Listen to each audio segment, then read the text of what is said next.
establish a structured legal framework for managing national revenues that will be derived from natural resources to ensure public savings. And it is a bill that seeks to secure the long-term fiscal sustainability and also manage intergenerational wealth sharing. And to achieve this particular purpose, then this particular proposed piece of legislation structures the fund into different components to be able to ensure that that particular target is attained. The future generations component is one that also ring fences the monies that will be put in long-term savings or as long-term savings to be an avenue or a vehicle that is designed to be able to preserve wealth and equity for future generations. Debate on this particular bill started taking place on the floor of the House on Wednesday afternoon, and some of the views from the members include that the ring fencing, the fact that the monies have been termed to be ring fenced, then that particular move already addresses concerns that had been initially put forward, matters of transparency as well as accountability. And also members also indicated that the country has for a long time relied on debt, and this particular saving fund will be giving the country a platform to be able to save and also finance some of its projects. So the bill is coming up for continuation of its debate. Also this afternoon, the County Allocation of Revenue Bill, a bill originating from the Senate, a bill that basically seeks to ensure the monies that or the funds that have been set aside to be shared among the 47 counties, that is the 428 billion Kenya shillings, will be shared horizontally among the 47 counties. The Division of Revenue Bill, which was already assented to, has allocated the 428 billion Kenya shillings to be used for service deliveries as well as functions, various functions, government functions at the county level to ensure that the devolved units continue to function. This bill also, its debate was concluded on the floor of the House. The next stage for this particular bill after the second reading stage is its consideration at the committee of the whole House stage for it to be able to consider any amendments therein. However, there were no amendments to this particular bill. And as members of the National Assembly were debating this particular bill, the concerns that were raised were on matters of prudent use of monies by the county bosses, with members of the National Assembly indicating that the governors need to put these monies into a good use to ensure that the monies allocated or the funds allocated to these devolved units are commensurate to the services that Mwananchi is getting from this money. Just a sneak peek at some of the allocations to these counties is that we have Kakamega County, Turkana County, and also Nakuru County are getting a total of 14.8 billion. Nakuru is 14.8 billion. Turkana is 14.2 billion. And Kakamega is 14.06 billion Kenya shillings. Nairobi has received the lion's share at 22.113 billion Kenya shillings. Muranga will be getting or has been allocated 8.226 billion Kenya shillings. Siaya County has been allocated 8.009. That is 8,009,000,000 Kenya shillings. Tana River has received 7.404. Tharaka Nithi has been allocated 5.2 billion Kenya shillings. Nandi County has been allocated 8.01 billion Kenya shillings. Laikipia has been allocated 6.298 billion Kenya shillings. Marsabit has been allocated 8.391 billion Kenya shillings. Meru has received 10.89. Mombasa County has received 8.65 billion Kenya shillings. Migori has been allocated 9.16. Remember, these are monies that the county governments are sharing from the equitable share, revenue share, the 428 billion Kenya shillings. Kilifi County is receiving 13.175 billion Kenya shillings. Kisii County is receiving 10.108 billion Kenya shillings.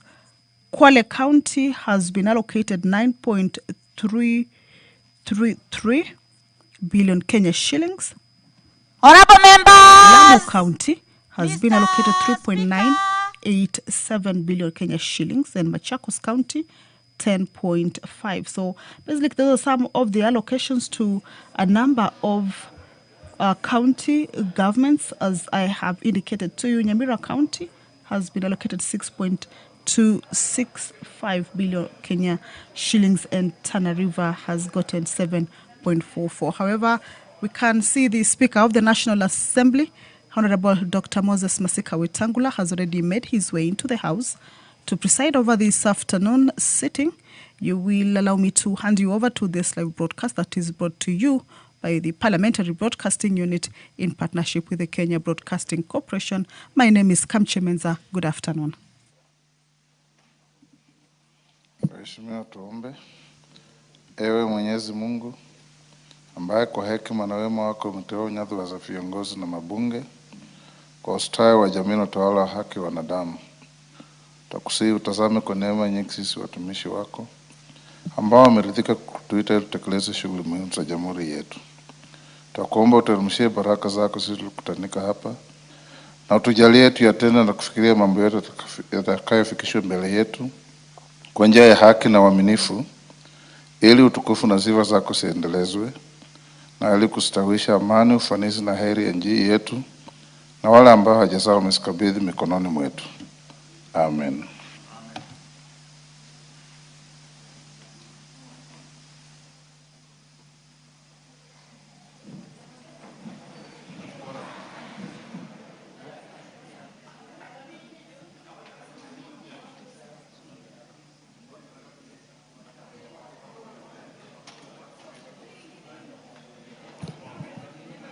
Very impressive. We have quorum. Yes. Very good. Congratulations.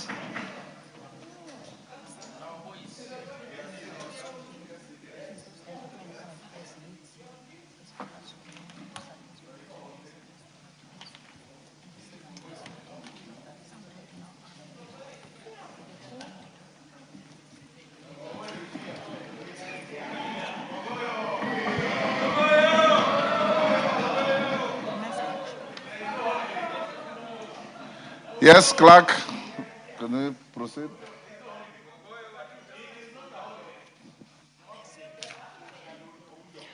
Order number 1, administration of oath. Order number 2, communication from the chair. Order number 3, messages. Thank you, honorable members. We have a message from the Senate on passage of the County Government's Additional Allocations Bill, Senate Bill number 8 of 2026.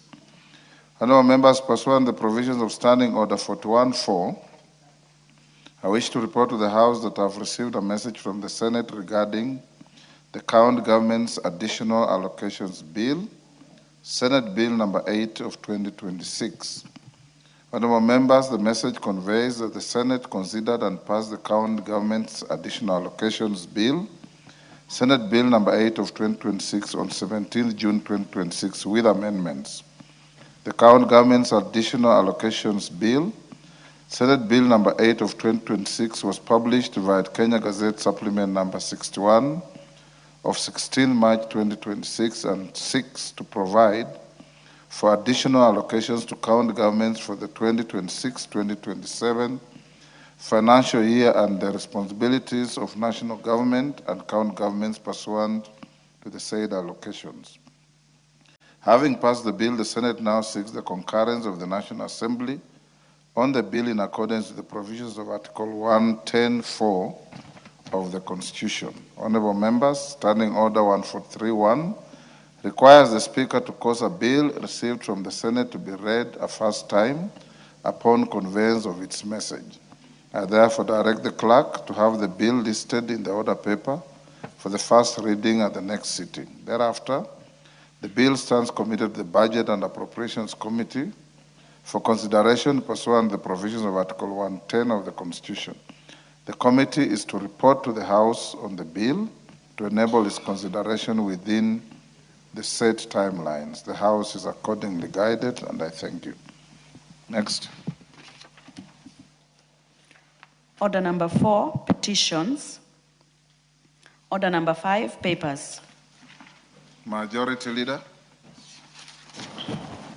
Thank you, Honorable Speaker. Honorable Speaker, I beg to lay the following papers on the table of the House today, Thursday, 25th June, 2026. 1. County Government Budget Implementation Review Report for the first 9 months of financial year 2025-2026 from the Office of the Controller of Budget. 2. Reports of the Auditor General of Financial Statements for the years ended 30th June 2021, 30th June 2022, 30th June 2023, 30th June 2024, and 30th June 2025, and the certificates therein in respect of the following schools: Christ the King High School, Chepterit, Nandi County; Huruma Mixed Day Secondary School, Mombasa County; Juma Boys Secondary School, Kwale County; Kahuho Uhuru High School, Kiambu County; Kamagut High School, Wasigishu County; Kerotet Girls Secondary School, Washigishu County; Kisaju Dipak Secondary School, Kajiado County; Kitengela Magereza Mixed High School, Kajiado County; Kongowea Secondary School, Mombasa County; Kora Secondary School, Tana River County; Miritini Complex High School, Mombasa County; Ololtepes Secondary School, Kajiado County; Ontulili Boys High School, Meru County; Ruiru Girls High School, Meru County; Sokoke Boys High School, Kilifi County; Sosio Secondary School, Wasigishu County; St. Albertina Kiongwani High School, Makueni County; and St. Joseph Mkunguni Secondary School, Nyandarua County. 3. Reports of the Auditor General of Financial Statements for the year ended 30th June 2025 and certificates therein in respect of the following schools: ABC Mbitini Girls High School, Kitui County; AIC Itoloni Girls Secondary School, Kitui County; Alliance High School, Kiambu County; Nairobi School, Nairobi County; Kasikeu Boys High School, Makueni County; St. Terese Mbooni Girls High School, Makueni; and Wa Girls High School, Kwale County. Honorable Speaker, I lay. Thank you. Next. Order number 6, notices of motion. Order number 7, questions and statements.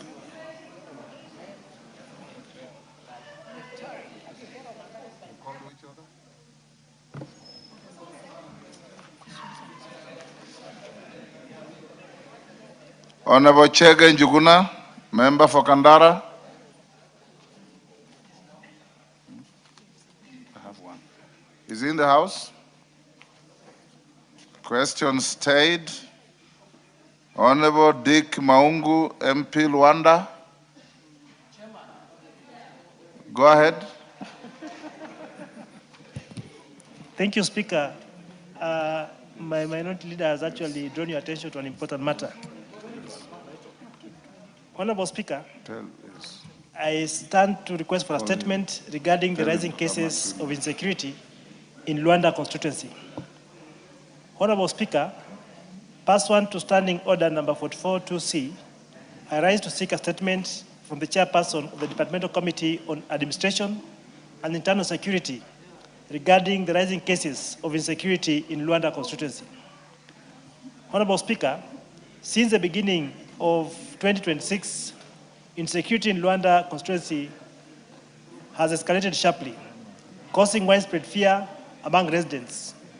More than 20 people have been killed in a series of violent attacks, triggering a resident-led protest to demand urgent intervention. There has been a notable increase in criminal activities, with the border operators singled out as frequent targets. In several reported cases, young operators were allegedly lured by individuals posing as customers, only to be attacked or left with serious injuries, while their motorcycles were stolen. Honorable Speaker, on 27th of May 2026, Brian Amatea, whose ID number is tabled, a resident of Mumpita sub-location, Ibona location, went missing. His body was subsequently recovered and held at the mortuary as an identified person, but his motorcycle remains missing. The matter was reported to Luanda Police Station under OB number 2/28/0526. Additionally, a border operator from Ebusundi sustained severe head injuries following brutal attacks in which the assailants fled with his motorcycle.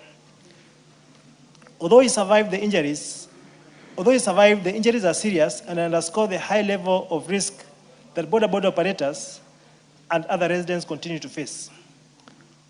Honorable Speaker, there's also been a rise in household burglaries, including recent incidents in which a household was burgled and suffered the loss of an unspecified quantity of household items, including over 50 chicken.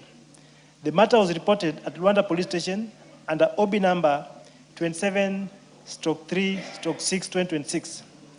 This continued occurrence of such crimes without any corresponding resolution therefore threatens livelihood, public safety, local transport services, and small businesses, and overall well-being of residents across the constituency and neighboring areas. Honorable Speaker, it is against this background that I seek a statement from the chairperson of the Departmental Committee on Administration and Internal Security on the following. 1, a status report on the assessment of the insecurity situations recorded in Luanda constituency in the recent past and the elaborate interventions the ministry has or intends to implement to curb escalating insecurity. Number 2, the status of investigations into the murder of Brian Amatea, whose ID number is included, including plans to compensate the said family that is left in desolation. 3, actions being taken to ensure that the perpetrators and reported crimes are arrested and prosecuted. I thank you, Honorable Speaker. I submit. Thank you. Security, Tongoyo. Thank you, Honorable Speaker. You give him the mic.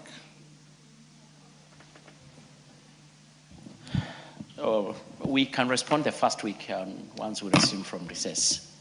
But if we can get the response... You can't do something next week. You've heard of those string of brutal attacks on border riders? Or what did I hear? I did. I know Can you I've put bring too much us some on the table. preliminary statement on Wednesday next week? Maybe Thursday, Speaker. Thursday next week. Please, yes. Okay. Yes, Honorable, you want to joyride?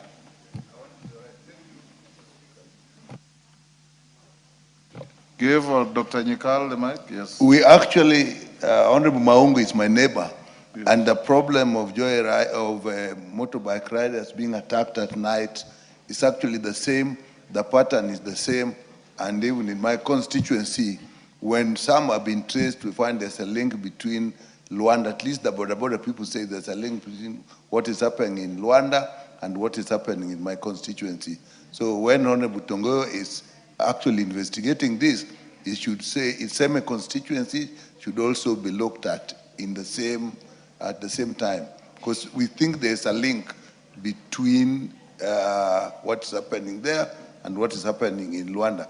And actually, I think in Luanda, people even demonstrated because they think they know who the suspect may be, but nothing is being done. So, Honorable Tongoyo, look a little further. You may help all of us. Thank you. Rindikiri. Thank you, Mr. Speaker. I think there is a wave targeting our border leaders.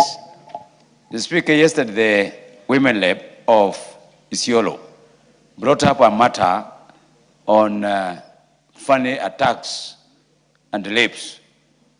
Mr. Speaker, 4 days ago, a leader from my constituency, which borders Isiolo town, was attacked. And when it was reported to the police, instead of the police taking up the matter, they referred the matter back to my constituency, which is outside the jurisdiction where the attack was done. Last night, Mr. Speaker, there were attacks again on border along Nanyuki Meru Road. So I think it's something that is coming up, and I think I support what Maungu has done. It's something that really needs to be addressed very seriously by the Internal Security Committee. I thank you, Mr. Speaker.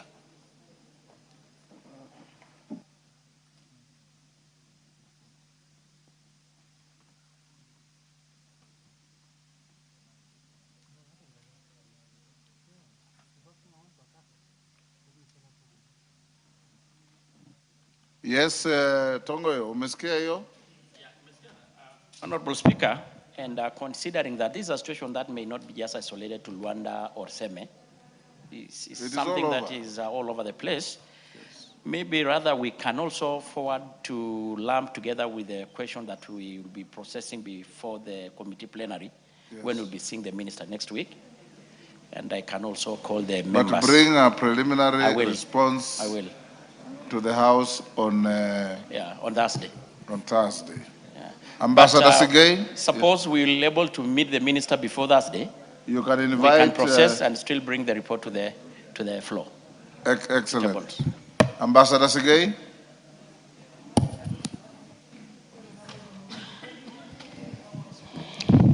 Thank you, Honorable Speaker. This is a request for a statement regarding the stalled affordable housing project in Soti constituency. Honorable Speaker, pursuant to the provisions of Standing Order 44-2C, I rise to request for a statement regarding the stalled affordable housing project in Soti constituency.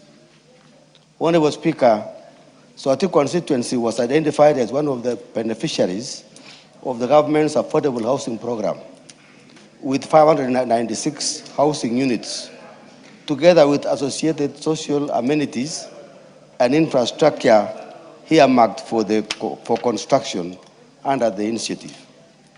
The project, which commenced in 2025, was expected to improve access to decent and affordable housing, create employment opportunities, and stimulate economic activity within the constituency.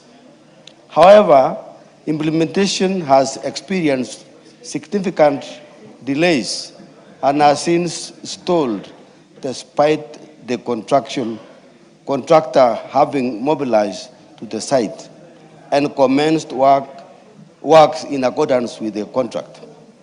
Honorable Speaker, it is alleged that the contractor has not received any payment since the commencement of the project, and he has therefore issued notices to suspend works and subsequently terminate contract, citing breach of contractual obligations by the procuring entity.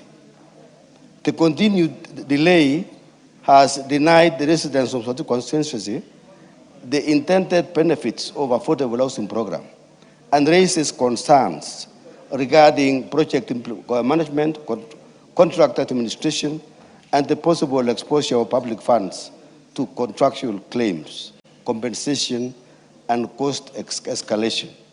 Honorable Speaker, it is against this background that I request for a statement from the chairperson of the Departmental Committee on Housing, Urban Planning and Public Works on the following. 1. Current status of Sotik Affordable Housing Project, including commencement date, contractual completion date, duration of the delay, percentage of works completed, and the amount certified and paid to date. Number 2, confirmation as to whether the ministry is aware of the contractor's notices to suspend and terminate the contract and measures in place to resolve the outstanding issues, facilitate the resumption of works, and ensure completion of the project.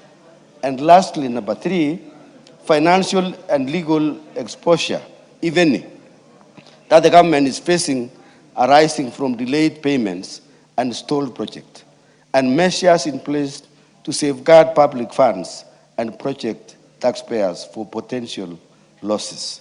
I thank you, Honorable Speaker. Chair Housing. Yes, a mother. Hold on, Chairman. Thank you. Hold on, Chairman. A mother. Give him the mic. There you are. Thank you, Speaker. You know, when you listen to such kind of reports that we have stalled projects under affordable housing program, it is too unfortunate, Honorable Speaker, because this is a levy, meaning money is available. And why should they delay paying and work stall? It is, what are we communicating to Kenyans?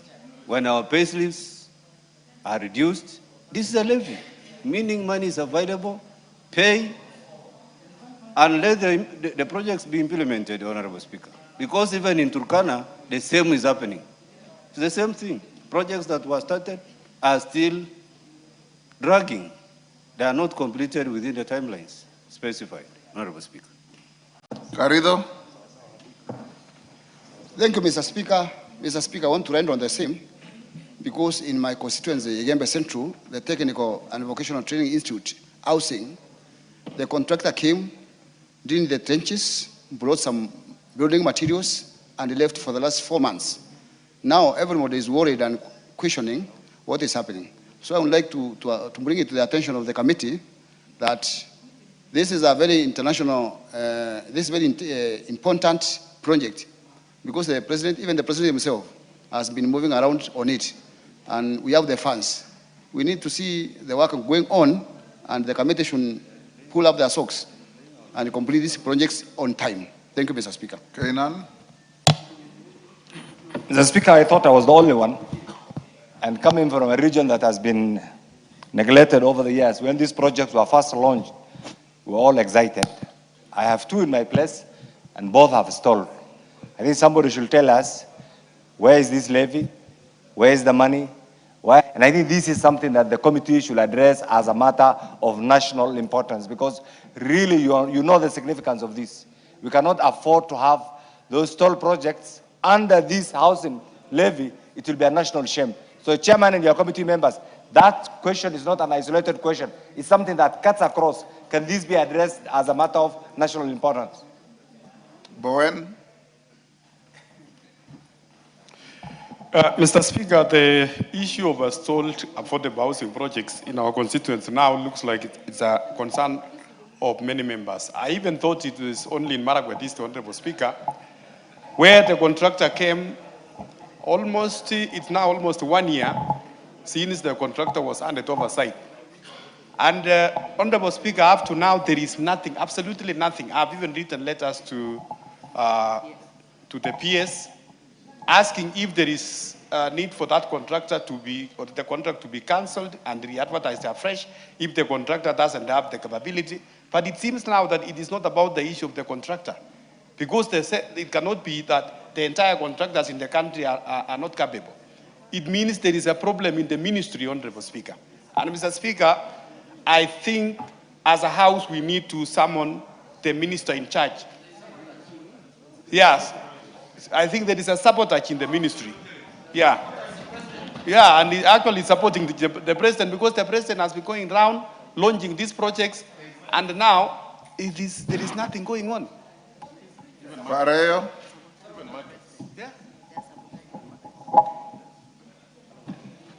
Thank you, Mr. Speaker, for giving me this opportunity to add my voice on this issue. I also thought it was about Narok North, because we have about 4 markets in Narok North, and there is nothing that is going on. In one of the markets, that is where women who are busy doing their own businesses, they were moved out so that the market could be constructed. And up to today, these women are loitering around there. They come to me wanting me to answer these questions, and I have no answer. So I feel that there is a need for us to call whoever is concerned to come and tell us what is going on, so that we can get answers to these women. Thank you. Chairman Housing, you hear that round of concern? Thank you, Honorable Speaker. I have taken note of the statement from MP Sotik, Honorable and Sikei. everybody else. And I want to promise, Honorable Speaker. Yes. That Hold on, Chairman. Yes, Cynthia Muge, what is it? Chairman, hold on. More concerns are coming. Thank you, Honorable Speaker. Like you remember, I raised a concern last week about the markets, and I think it's a concern that you ruled that it was affecting everyone. On the housing one, Honorable Speaker, I know everyone is complaining, and the Honorable Member from Turkana has said the problem is indeed everywhere. Honorable Speaker, allow me to say the housing project in Kapsabet in Nandi County was completed within the scheduled time, and it has been handed over to the people. I am personally impressed by the progress of those ones in Kapsabet town, the Chesumei side. So, Honorable Speaker, there are problems, but there are also good things that are happening, including those ones in Kapsabet. So I want to appreciate and also ask that the rest be completed. Yes, Cherorot. Thank you, Mr. Speaker, for giving me this opportunity so that I can be able to contribute. Last time, Mr. Speaker, it became a concern with the whole House, Mr. Speaker, and I remember you ruled that we are going to call the CS housing and Mr. Speaker. So, Mr. Speaker, I think this is a concern, and we have some of the contractors who are not competent. So I think the only thing, Mr. Speaker, is to have that Kamukunji, as you said last time. Thank you, Mr. Speaker. Oundo. Thank you, Honorable Speaker. I just wanted to bring to your attention that if I recall well, you had mentioned something about a Kamukunji between the Cabinet Secretary and his Permanent Secretary to come and address the concerns of the members of the country, members here, and the people generally, because the case of the stalled projects funded under the housing levy is a story that we will tell later. But it's important that you ask them to come. I don't want to preempt any statement I might make when they are here, so that's what we had requested. Thank you. Owen Bayer. I had indicated to the House. Yes, Mr. Speaker, yes. That because of the round of concerns now triggered by Ambassador Sigei's statement. Yes. Can we have the Minister and members demanded and the PS? Yes. Can we have them to Akamkunji on a Thursday morning? All right. Much obliged. I will communicate, Mr. Speaker, so that So it here is directed that Thursday. the Minister for Housing, her PS, yes, and any other person of interest yes, appear before the House for Kamkunji on Thursday, 2nd of July at 10 a.m. Much obliged, Mr. Speaker. So all those with the concerns, raise them on that day. Yes, Honorable Atandi. Thank you, Honorable Speaker. Honorable Speaker, I had another concern, but on a different ministry. I don't know whether we could have two CSs appearing on that day. This one is the CS for sports. I got reports that what they're called, what not the stadiums, the academies, yes. That the academies, the program has stalled everywhere. And so it would interest the House to also have the CS in charge to come and also explain to us about that one also. Thank you. I have received no request to that, Atandi. Write to me so that I assess and see the need to call the CS. If I find that you make a good case, I'll call him along. Next, responses. Ali Abdi is in the House. Member for Ijara. Tongoyo is in the House. Tongoyo, are you ready? Yeah. The member is in the House. Go ahead. Honorable Speaker, the member has got two sets of questions, and I want to start with a light one.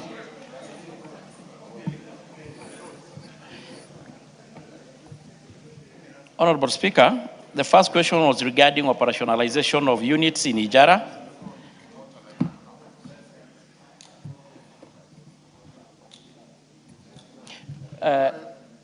I wanted your indulgence, Speaker. Yes. I've said that he has got two sets of questions, one on administration, operationalization of administrative units, and of course the other one which concerns the one killing. I have called out is the killing of a chief and a primary school teacher. Okay. So you can respond to that. Yes. When you are done, if the interventions, you deal with them, then we go to the next. But since they concern the same member, yeah. Abdi, can we take both of them together? Yes, yes. Go ahead and... Yeah, on the first one, Speaker, and which is I wanted you indulgent, on the issue of operationalization of these administrative units, it has been raised almost every other day in this House, either being Ijara, being Narok, being Luanda, and I think the response from the minister has been always the same. It has been always about budget. It has always largely been about budget. So I just want to say that the creation and operationalization of the new units remain a key government strategy aimed at enhancing governance, improving security coordination, and bringing government services closer to the people. In this regard, the State Department for Interior and National Administration is developing a regulation and are intended to guide the modalities for the creation and operationalization of administrative units across the country. One of the key requirements in the gazettement process is approval of adequate public participation in line with the provision of the Constitution of Kenya 2010. In addition to, the government must take into account the financial implication associated with the establishment of new units, including the provision of authority to incur expenses, payment of personal enrollment, and facilitation of officers deployed to the new stations. These requirements must be fully budgeted for in order to ensure sustainability and avoid situation where officers are deployed without adequate operationalization support or enumeration. Subsequently, these factors has contributed to the delayed gazettement of various units, not only in Ijara constituency, and I repeat that, Honorable Speaker, not just in Ijara constituency, but also in other parts of this country. On the other question on the issue of timeline, the timeline for the full operationalization of administrative units is dependent on the availability of adequate budgetary resources, which is, Honorable Speaker, appropriated by this House. Once funds are availed, the Ministry will commence the deployment of personnel and provision of the necessary infrastructure and logistical support required for the operationalization of the gazetted administrative units. And of course, on the last part, which is measures being taken, even as the ministry continues to pursue establishment of the proposed unit, measures have already been undertaken to strengthen administration and service delivery in Ijara constituency. and of course, even the rest part of the country. In the period between November and December 2025, the State Department operationalized 2 locations, Bula Haji and Bula Dahir, and 2 sub-locations, Kwalakwal, Diro, and Dabar Matan. Currently, Ijara sub-county has a total of 4 divisions, 19 locations, and 22 sub-locations.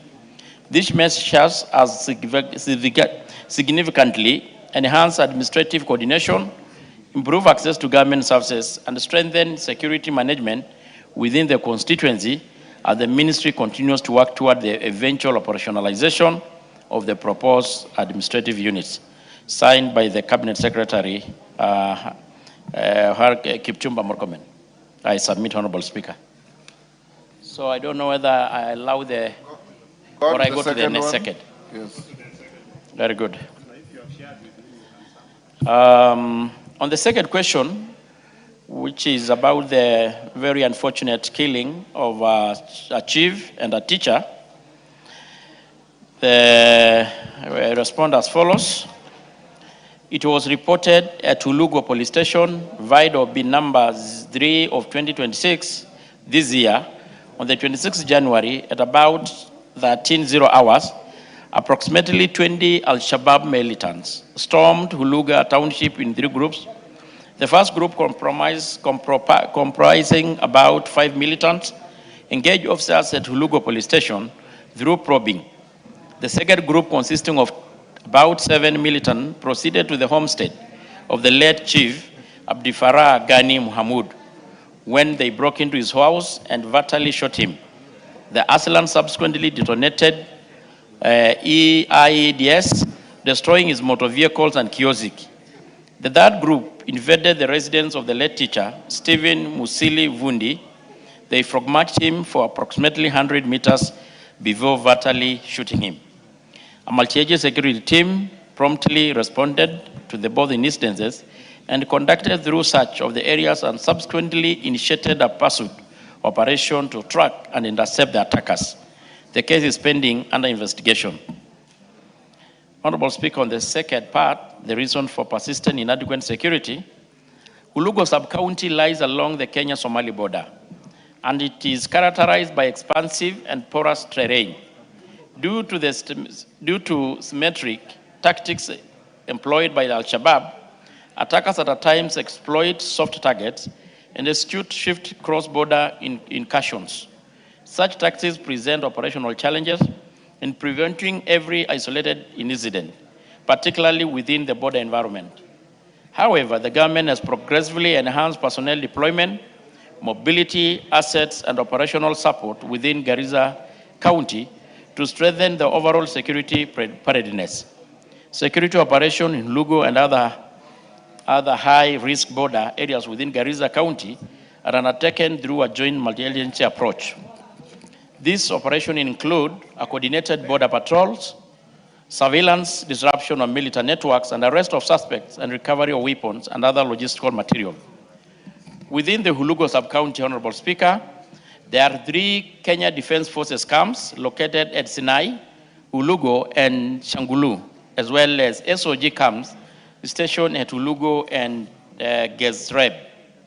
These security teams have significantly strengthened deterrence and response capability within the sub-county.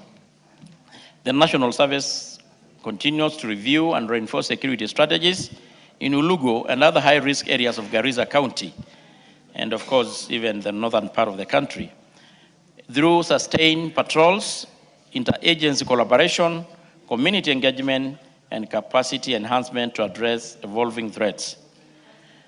I think the rest are the standard interventions and methods being employed. Yeah, so I submit, Honorable Speaker.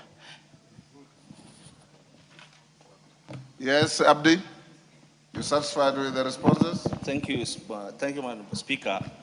Definitely, I'm not satisfied with the answer the chair has given. On the specific issue of the budgets, I understand there is a challenge on creation of administrative units and operations because of the budget. but I believe is the chair of the Administrative Security, Ministry for Internal Security. So I believe the committee should make decisions to allocate resources to areas that are affected by administrative units. In case of, for example, in Hulugo sub-county, we have a whole division, a whole location called Ilkamberes location. It borders the Somalia. We have people living along the borders, a place called Wardot.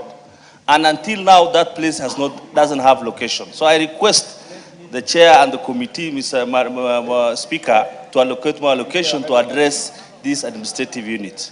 On the other issue of the chief that was killed, that is an incident from that day till now. The people of Hulugo sub-county are in a state of panic. And people are a bit worried because of insecurity issues in my sub-county. So I request that issue. You see, say that the chair replied it's illegal, it's already, the matter is still under investigation. I request to be at least addressed it, because right now, the people of Hulugo, the teachers are not there. In Hulugo Secondary School, Hulugo Girls, Hulugo Primary, because of the killing of the teacher. Up to now, for the last 2 terms, I don't have teachers there. So this is not a matter that we just reply that is still under investigation. If we don't have teachers, we have over 40 teachers who have left Hulugo Secondary School, Hulugo Primary, Hulugo Secondary School. Till now, those teachers are not, they can't go back to Hulugo to teach the students until we are now looking for other mechanisms to address. So I am not satisfied with that statement, specifically on the issue of the incident of insecurity in Hulugo sub-county. Thank you. Yes, Russell. Thank you very much, Honorable Speaker. Honorable Speaker, we take note of what Honorable Abdi has presented. I think the problem in the north... Are you responding? I'm not responding, but I am... Actually, we experience the same problem. You are joyriding? Yes, I'm doing both, Honorable Because Speaker. you cannot take over the response from your chairman. I'm not taking the response from the chairman. Okay. The chairman is doing his duty. And as a member from Northern Kenya, I think the 2 questions that Honorable Abdi raises, actually they are interconnected. Because the absence of governance in most of these areas, this is what is giving criminal syndicates like Al-Shabaab and others to take over most of these areas. And it is true that there's the issue of finances. But the important thing is the security must look at these issues, particularly in the north, in a different perspective. Because of the porous borders, the availability of guns and criminal gangs, this makes even teachers from other regions or even civil servants not to be comfortable in working in those areas. As a committee also, I think we also take note, but as people from the north, we think the government should do better. Thank you, Honorable Speaker. Honorable Speaker, I want to just For confirm... how long have the investigations into the killing of the teacher and the chief taken? Honorable Speaker, you know, from the report, these are attacks and killing from Al-Shabaab. Yes. Which make it complex, because these guys, in fact, they cross across the border. And I think it's clear, it's a problem that we have continuously been having. And the question actually largely here is that it is a multi-agency. Of course, how also they do their work is a bit secretive. But we just want to assure the Kenyans and our colleague here that we are going, the ministry and the security agency, we are going to do anything possible to ensure that Kenyans are not going to be subjected into such kind of killing from the Al-Shabaabs. Thank you. And Honorable Speaker, just to say, let me say a word. The events of today, seeing that the House is full, our roads are safe, have just demonstrated the capacity and the capability of our officers. Once they're trained, they're well equipped, their morale is motivated, and given what they need, they can equally do a good job, Honorable Speaker. So I want to assure the member and the rest of us that the investigation is ongoing, and more importantly, the efforts to make sure that the deterrence of such acts are contained. On the second question, Honorable Speaker, on the issue of operationalization, it is true, you remember, Honorable Speaker, this has been a repeated question every other time. And when we came in, we had a requirement of about 2.4 billion to operationalize a long list of the pending units. And I want to report that the around 24, 26 sub-counties, all of them have been operationalized across the country. The remaining units, to include the Ijara ones, we have got some small money in this budget. That has been just the 2027 that we passed through this house. I'm going to follow up that Ijara, among the other rest of the country, are going to be among the beneficiaries of operationalization. Thank you. Is Kazungu Tungule in the house? Yes.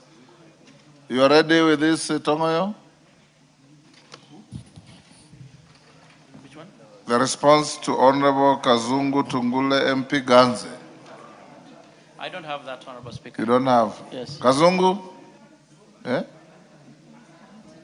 Oh, it's not yours. It's defense. Where is Coach? I'm here. Bashir, you are ready? Yes.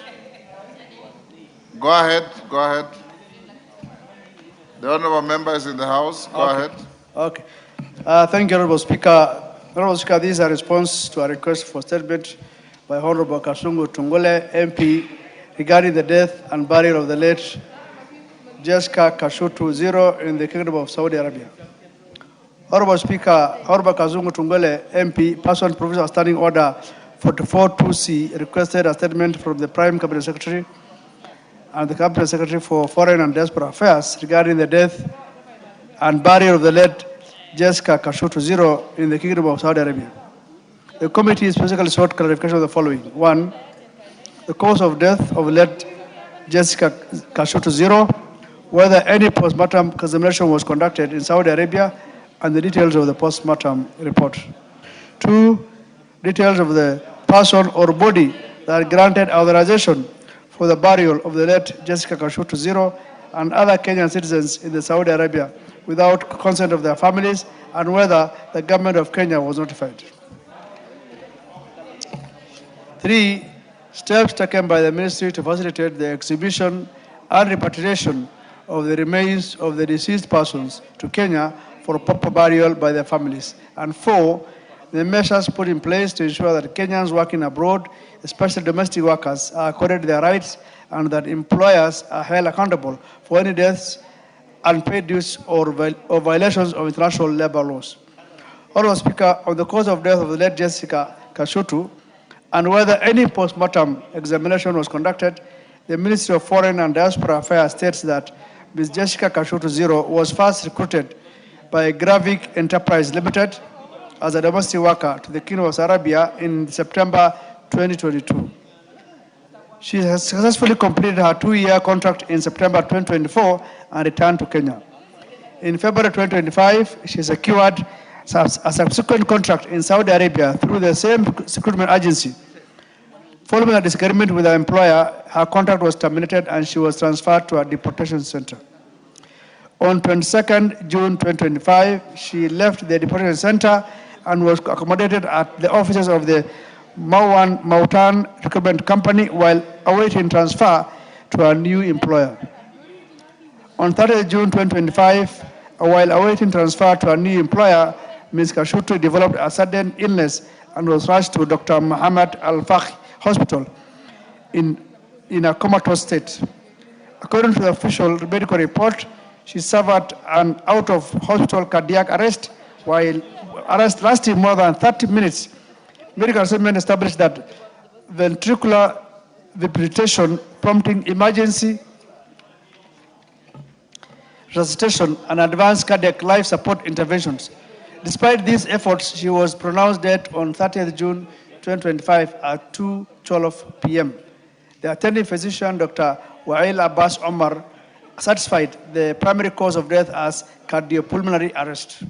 Honorable Speaker, Regarding the post-mortem report, the ministry states that under the laws and regulations of the Kingdom of Saudi Arabia, post-mortem examinations are not routinely conducted unless required by law enforcement authorities in cases involving suspicious or unnatural deaths.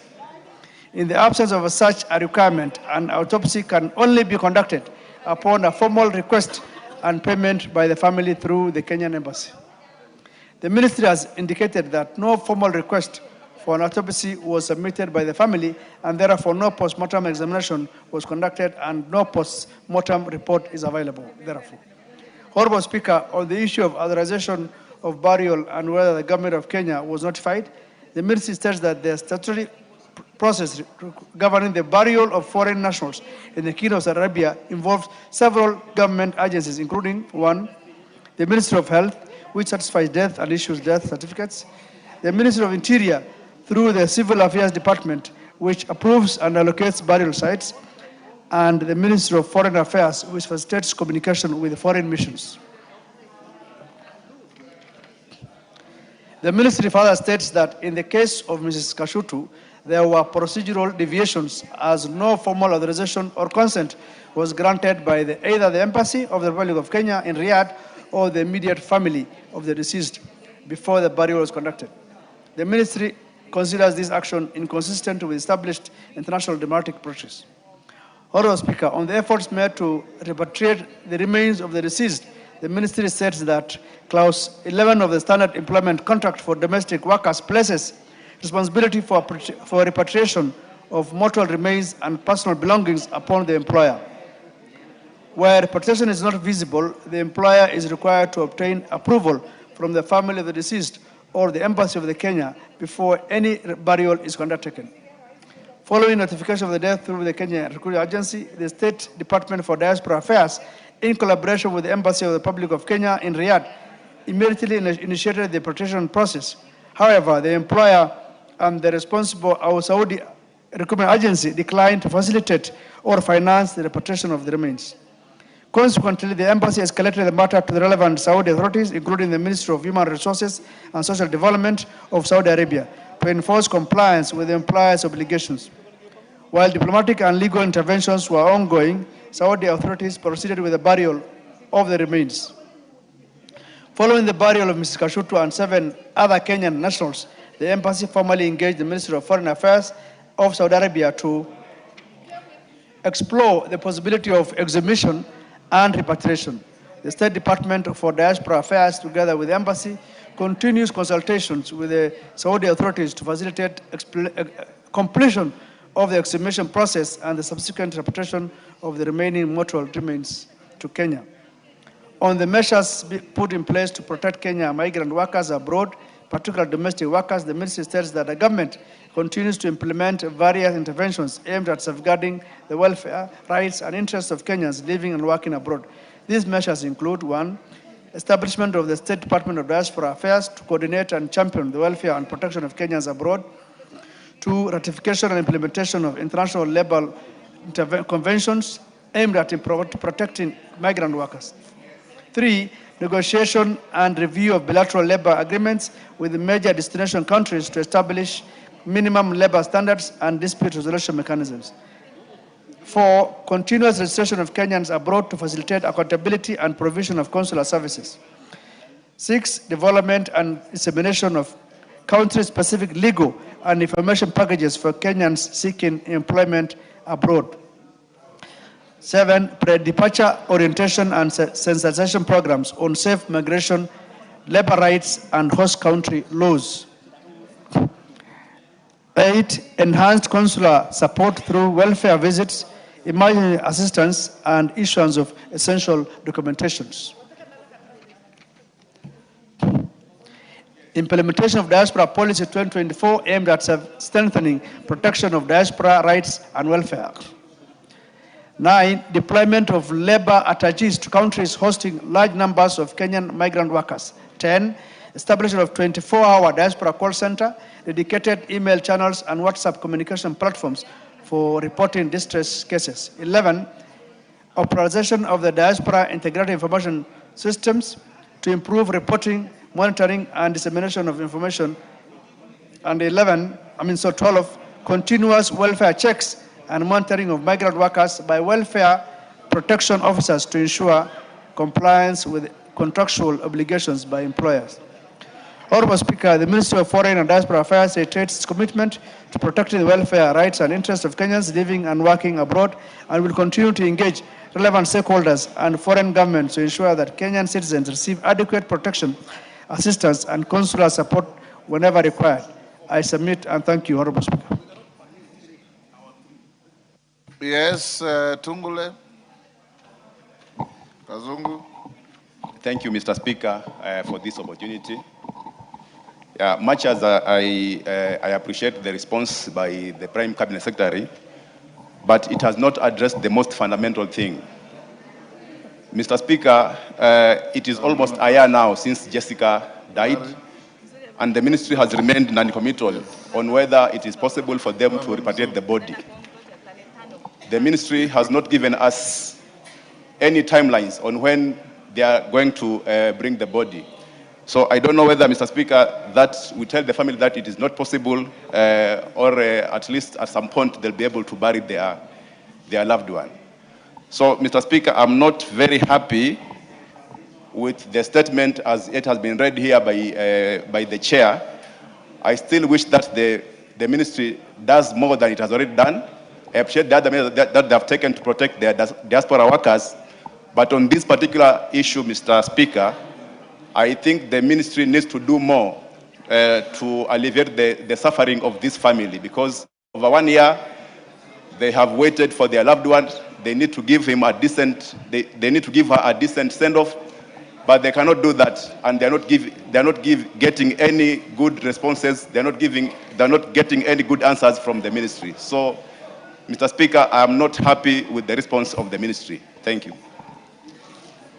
Yes, Bashir. Can you make Kazungu happy? Thank you, Honorable Speaker. I have noted the concerns of Honorable Tangule, and I think the main issue is about the ministry not providing timelines on when the remains will be brought back. And I think those are concerns. We'll take it back to the ministry and ensure that the timelines and when specifically the remains of the late to be brought back will be addressed. So I think I will take it back and ensure that the ministry abides by those concerns. Thank you. Thank you. Kazungu, if you need any more support and help on the matter, I direct you and the chair to jointly conduct the Ministry of Foreign Affairs and Diaspora. Much obliged, Mr. Speaker. That's the end of our statements. Is there any other? Majority Leader's Thursday statement. Thank you, Honorable Speaker. Honorable Speaker, pursuant to the provisions of Standing Order 44.2a, I rise to present the following statement on behalf of the House Business Committee, which met on Tuesday, 23rd June 2026, to prioritize business for consideration during the week and the business coming before the House next week. Honorable Speaker, as members may be aware, on Tuesday this week, the President assented to the Finance Bill 2026 and 4 other bills following their passage by the House. Permit me to commend members from both sides of the aisle for the maturity shown during committee of the whole House undertaken last week on the Finance Bill in particular. The sobriety with which we considered each clause and the proposed amendments thereof based on facts and responsiveness to the views gathered through public participation is testament to our ripening democracy. Mr. Speaker, with regard to business scheduled for Tuesday next week, the House is expected to undertake the following. 1, second reading of the following bills if not concluded today. 1, the Sovereign Wealth Fund Bill 2026. 2, the Competition Amendment Bill 2026. 3, the Creative Economy Bill, Senate Bill number 30 of 2024. And 4, the Parliamentary Powers and Privileges Amendment Bill, Senate Bill number 2 of 2022. Committee of the whole House on the following bills: the Parliamentary Pensions Amendment Bill 2023. Honorable Speaker, debate will also be undertaken on the following motions should they not be concluded today. 1. Eighth report in audited financial statements for 6 state corporations. 2. Report of the Kenya delegation to the 151st Assembly of the Interparliamentary Union, IPU, and related meetings. 3. Second report on the status of reports on petitions and resolutions. 4. Consideration of the petition regarding the proposal to amend the Consumer Protections Act. And 4. Report on the audited financial statements of selected state corporations in the roads and transport sector. In conclusion, Honorable Speaker, the House Business Committee shall reconvene on Tuesday, 30th June 2026, to schedule business for the rest of the week. Thereafter, the House will proceed on a short recess in accordance with the calendar of the House. I now wish to lay this statement on the table of the House today. Thank you, Honorable Speaker. I beg to lay. Thank you, Honorable Baya.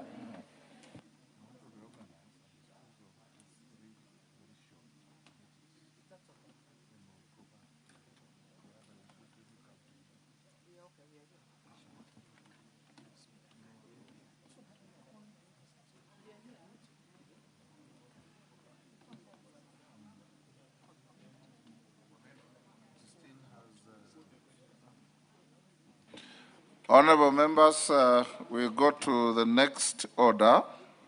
As we do so, is the majority and minority leadership here?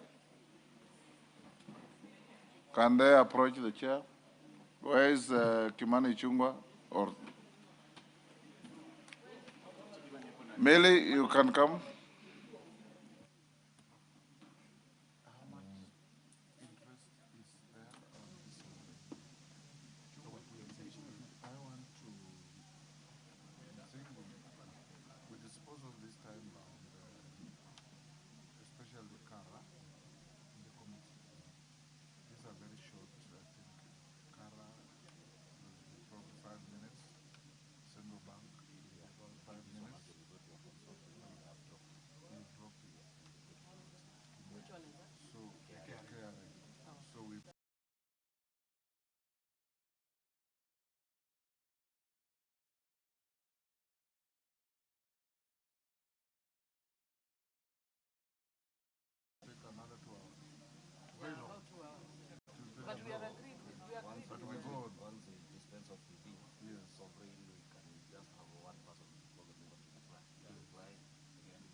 Honorable members, we have, I want to direct on the supplementary order paper, we'll proceed as follows.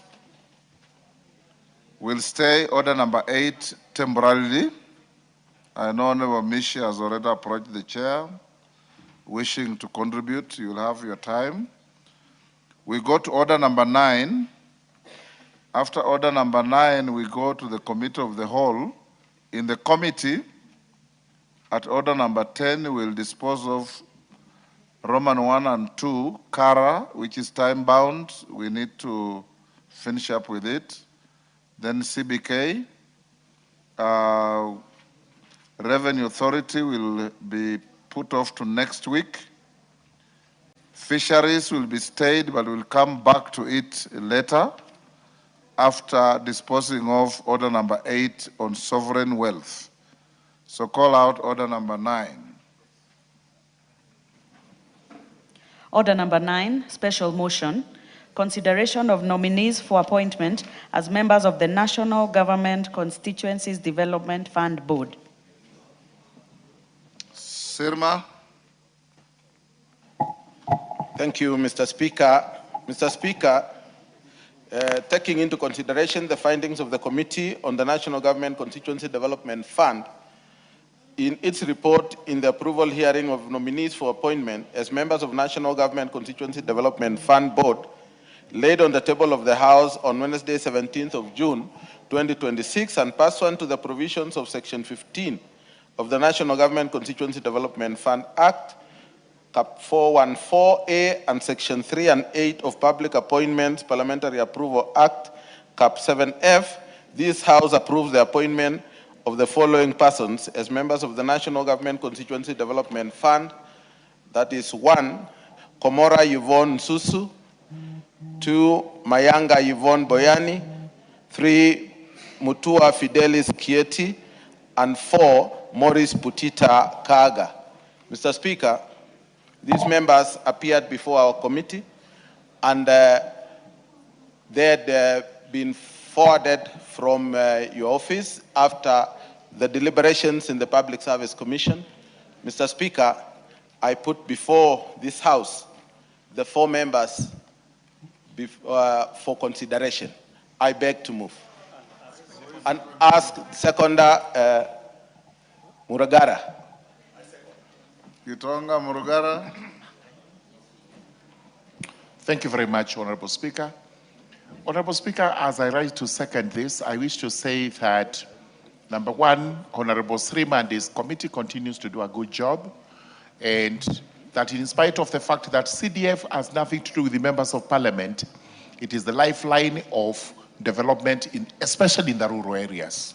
Therefore, this House must make a very candid decision when it's required to do so under the Public Approvals Act. And this is one instance where we have to look at it. So, Honorable Speaker, with those remarks, I beg to second. Order. Members on their feet, take your seats. Members on their feet. Bashir, take your seat.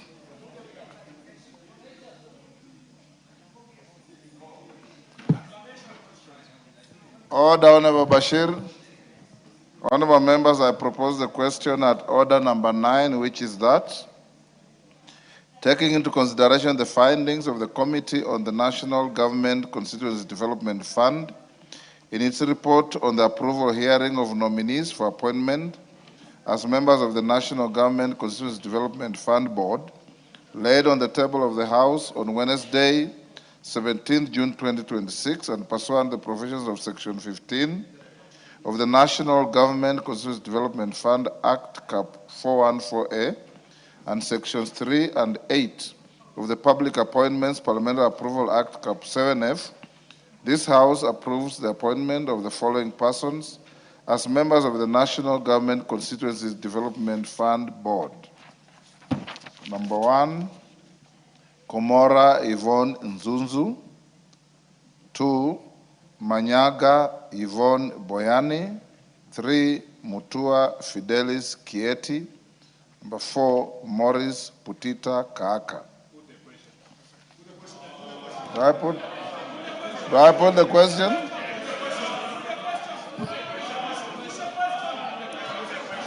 I put the question? Yes. Ngogoy, what is it? Mr. Speaker, this is a very important board. Mr. Speaker, I would want to contribute on it. Mr. Speaker, sir, I want to be on record that I support the approval of this board as it has been proposed by the committee. Mr. Speaker, sir, the elements of approval are 1, the national government Cap 414. And Mr. Speaker, all the 4 members have met the requirement of the national government NGCDF Cap 414. Number 2, the Public Parliamentary Approval Act. All the 4 members have met the requirement. Mr. Speaker, in Kajiado County, we have Maurice Putita Kaaka. Mr. Speaker, when I served as an MCA, this was the chief officer in the first county government. Mr. Speaker, sir, this member has met all the requirements of Chapter 6 of the Constitution. Mr. Speaker, there is a lady from Garsen. Mr. Speaker, one lady who is a graduate that has never had the opportunity to work in any other institution, Mr. Speaker, and has gotten the chance to serve in this NGCDF board. We have a lady from Nyamira Why would you want to deny her an opportunity to serve? Mr. Speaker, I want to say that the governing instruments in NGCDF are three. One, yes, the public procurement. Honorable, hold on, Gogoyo.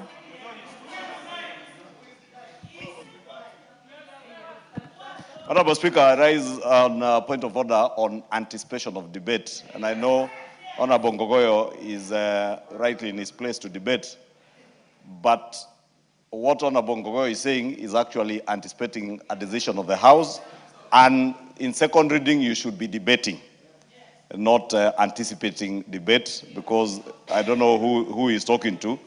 But Honorable Speaker, also, maybe just to correct Honorable Ngogoyo in his contribution, that a board, unlike management, if you have not worked somewhere before, maybe even in your endeavor to support somebody, you may be saying things that may be pointing to another direction when you concede that someone has never worked anywhere before and is now being appointed into a board to superintend over people who have worked with NGCDF for very many years. So just to caution Honorable Ngogoyo on that. Mr. Speaker, I rise to support the motion as it has been proposed.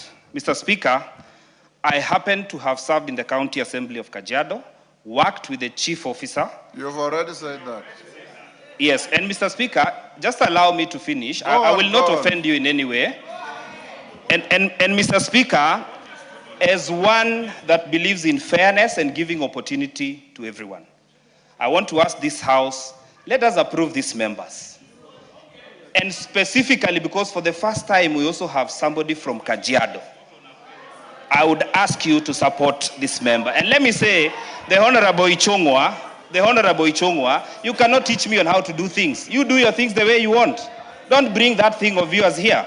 Mr. Speaker, with those very many remarks, I support the appointment of this board, and I want to see members that want to bring down an individual who has been supporting this government. Thank you very much, Mr. Speaker.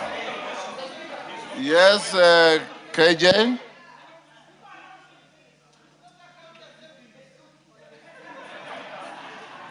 Mr. Speaker, I thank you for this opportunity. I just wanted to say that you have a discretion, Mr. Speaker, according to our standing order number 1. And what you have done, Mr. Speaker, is first opened up this for a debate on how we are going to vote, Mr. Speaker. And we are not beyond that stage yet to get into the full debate on the veracity of the report brought to us and the qualifications of the people in the report. And I think the debate is totally out of order, Mr. Speaker, until you call for the debate for us to go into it. You are just asking how we want to vote on this report, Mr. Speaker. I thank you. KJ, the motion was moved and seconded, and I propose the question. Yes, Minority Leader. Mr. Speaker, I stand to reject this motion. Mr. Speaker, you know, this is a house of debate. I can see there is one member who is very qualified. That is true. Mr. Maurice Potita Kaaka. He's also known to me and he's qualified. But that does not make the whole list okay. Mr. Speaker, this is a very, very important board to this country. This is a board that is going to manage and handle 65 billion Kenya shillings on behalf of Kenyans, Mr. Speaker. We must have the most competent people on this board. Secondly, this house is not a conveyor belt. We have to scrutinize whatever we are passing in this house. And don't come here with a mindset that whatever is presented on the plenary must pass. No, we also have the constitutional mandate to reject it if we feel so. So I want to urge my colleagues, members, this thing requires more scrutiny, more consultation. It requires for us to consider people of high integrity and people who can manage this fund in the best way that it can be done. With those reasons, Mr. Speaker, I want to urge my colleagues to reject it in total. Majority Leader. Honorable Speaker, I also rise to reject this list. And I want to associate myself with the sentiments of my colleague and leader, Honorable Junet. that this House has a constitutional mandate to oversight the work of the executive and everybody in the executive. Honorable Speaker, in fact, I was, when I listened to my brother, Honorable Ngogoyo, I was tempted to even change my mind until he disclosed that there are people here who have never worked anywhere before. Then Honorable Ngogoyo disclosed that one of the people in this list has worked with the county government as a chief officer. Honorable Speaker, you know what happens between county governments and members of parliament with the NGCDF. We must be certain that the people we approve in this board are people who are beyond reproach. Beyond reproach. Honorable Speaker, I know some of us are tempted many a times to speak to the gallery. And that is why you see the anger in which Honorable Ngogoyo is exhibiting today. It's probably because the people he follows, the day before yesterday, told their thuggish supporters not to appear in the streets, and that is why we have had very peaceful processions. And I join many Kenyans in remembering those who lost life and those who lost property 2 years ago and last year. And let me also use this platform, Honorable Speaker, to say, as much as it annoys the member for Kajiado North, when the people he follows in Wamonyoro, the day before yesterday, asked their supporters, what he called his supporters, it is now clear who the owner of the violence that was visited on people's properties is. It is now clear. Yes, Honorable Ngogoyo, what is it? Speaker, arise understanding order 106 on relevance. Mr. Speaker, what does the issue of NGCDF have to do with Wamonyoro? And what is Wamonyoro? What is it that you're talking? What is that? How is that relevant to NGCDF board? Mr. Speaker, I ask for your indulgence, Mr. Speaker, so that this member remains relevant to the debate that we have. The member for Kikuyu, Mheshimiwa Anthony.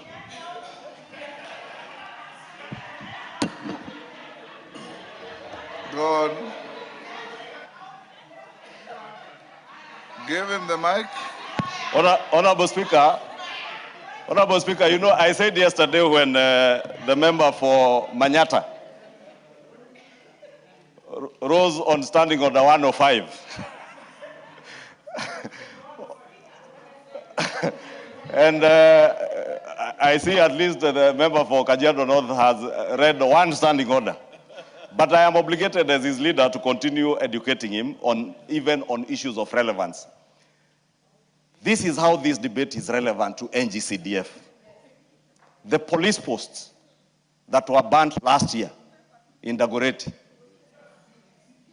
my NGCDF office that was burnt the year before,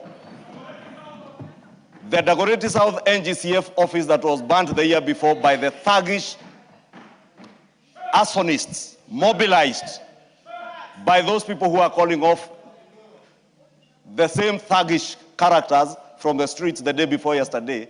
I was saying it is now clear to Kenyans who the owner of these thuggish arsonists are. Honorable Speaker, the leader of minority may inform me. Mr. Speaker, I wanted to inform my leader, the majority leader, that what he's saying about the offices that were burnt in Kikuyu, in Dagoretti South, the CDF offices, the police station, I am told that burning was instigated by a group called Wamonyoro. I wanted to inform him that.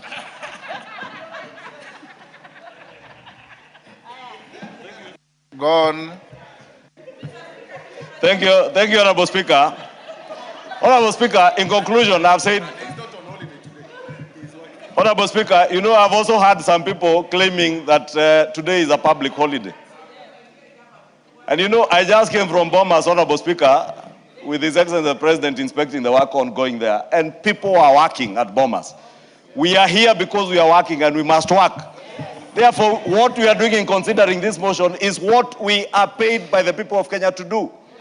And we must never use this floor to tell untruths, like the untruth the member for Kajiado North on Bongogoya has told this house. Because this board had in place the Honorable Janet Teya, the former women rep for Kajiado, who has served in this board. So it is not true that this is the first person to serve in this board from Kajiado County. And we are not appointing members, we are not approving members into the NGCDF board. This is the national, not county, not regional, not ethnic board. This is an apolitical board of the National Government Constituency Development Fund that is superintending projects that we have allocated 61 billion shillings. And therefore, Honorable Speaker, this is a board that we should have an opportunity to reconsider. And should any of these people, Maurice Putita, Mutua, Fidelis Kieti, Yvonne Boyani, Yvonne Susu, want to make their way back, the process is open for any one of them to reapply. And therefore, Honorable Speaker, at this juncture, I strongly oppose. Put the question now. Put the question. Yes, because who do you want to inform? Honorable Speaker. Order, because she wants to inform me. Who do you want to inform? I'll allow her to inform me if she wants. Order, hold on. Majority leader is no longer on the floor, so you can't inform him. Order. Order.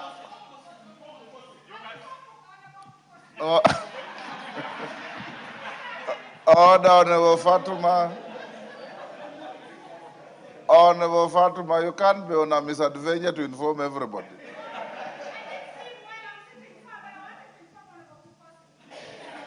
Honorable Bukose is on a point of order, so he has not even said anything worth being informed about. Yeah, Bukose? Thank you, Honorable Speaker. Honorable Speaker, you know we had, I stand understanding Order 95, that the mover be called to reply. I think the only person supporting this motion is Honorable Ngogoyo for his space reasons. And the Honorable Lea will allow her to support. And Sunguya, I think that will go into note. But allow us, Honorable Speaker, that the mover be called to reply. I will call the mover, but let me hear Sunguya for a minute. Lea for a minute. Thank you, Honorable Speaker. Yes. I stand to support the appointment of this nominee, and especially Maurice Kaka. It is true, he's a Kenyan, he's a very competent nominee, that I knew him for many years, that he came from my constituency, our ward, the location that I also sit as a member of parliament. So, Mr. Speaker, as the committee has approved there before, I urge this House that this guy is a very competent nominee that should not be rejected in this House, because he's the supporter also of this government, and he's a very, very competent person. So in any case, all of us, at the end of Honorable Fatima, what is out of order? Event, we are all voters. Hold on, Honorable Speaker. For that, Sunguya, hold your horses. Honorable Speaker, this is what has been itching me. Honorable Speaker, that honorable member there had just mentioned that that person is a supporter of this government. My honorable member here again repeats the same thing. This House does not reward those who support the government or does not support the government. We will pass it on merit, not who you support. So I think that should be clear. Because even in Migori, there are men and women who can be given that position after after all, 101%, we support we support the president, but we have not been rewarded. It means this house does not reward. So if that is the reason why you want us to pass, in advance I may say I reject it. Thank you, Honorable Speaker. Make your point. Although, so myself, I'm just argued the House to support, to approve this nominee because he's competent and he has all right and to be heard and approved. Mr. Speaker, it should not be rejected as a House. I argue the House to approve this nominee. Thank you. Kainan. Thank you, Mr. Speaker. Mr. Speaker, I wanted to say two things, and you are living testimony of this. This House has fought for two things. From 1963 to 1989, Parliament was under state capture, and you know it. We did two things. These two things must always be protected jealously. One was the enactment of the CDF Act by Engineer John Karue. And the other was the formation of PSC. These two entities, CDF, yes, we say is independent, but at the end of the day, for those of us who are in Parliament, and you know it, we used to say members of Parliament got their independence, immediately CDF Act was enacted. And you know what I'm talking about. If you wanted the slightest thing in your constituency, you had to go and kneel. And therefore, those who are appointed to this, those who have been appointed to this, must be people who will understand the history, the function, and the geography of CDF. We cannot chance. And therefore, I stand here as one of the fathers of this House to totally reject this list and allow us to send it back to those who have ordered. Mr. Speaker, you can see when the chairman was moving, the Honorable Sirma here is a very astute member of Parliament. He was shy of action. He wasn't even sure whether to move the report or not. My friend here, the chairman of JLAC, he wasn't sure what to say. He was asked to second, and I could see he was mimicking. He wanted to say he opposes, but because of the procedures here, he had just to say he second. Therefore, this report must be rejected, and let's send it back to square one, so that we have people who can meet, who understand the tenets and the function of CDF. Thank you, Mr. Speaker. I oppose this. 2 minutes, Leah. Thank you, Mr. Speaker. I rise to support the report of the committee on the nomination of members to the NGCDF board. Mr. Speaker, the reason I support this report is because by the time the report goes to a committee stage and committee looks at it, and this is a procedural house, I believe all the relevant prerequisites have been taken into consideration. And Mr. Speaker, I believe that this report is good to be adopted by the House. Mr. Speaker, I want to speak of one Mr. Morris Kaaka Putita from Kajiado County, a civil servant that has worked before in this Republic of Kenya, a very competent Kenyan, and I want to confirm because the minority leader actually said among the 4 nominees, Morris is one competent and qualified person in that report.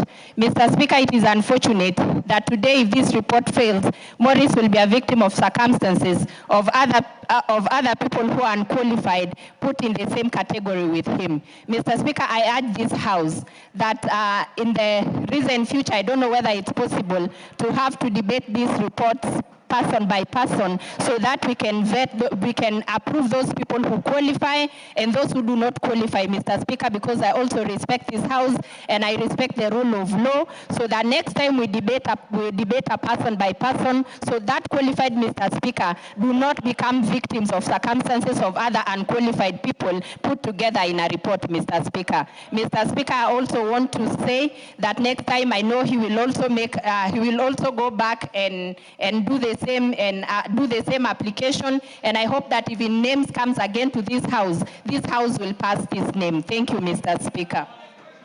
Tandaza. I let Tandaza contribute, then I call the mover to report. Thank you, Mr. Speaker.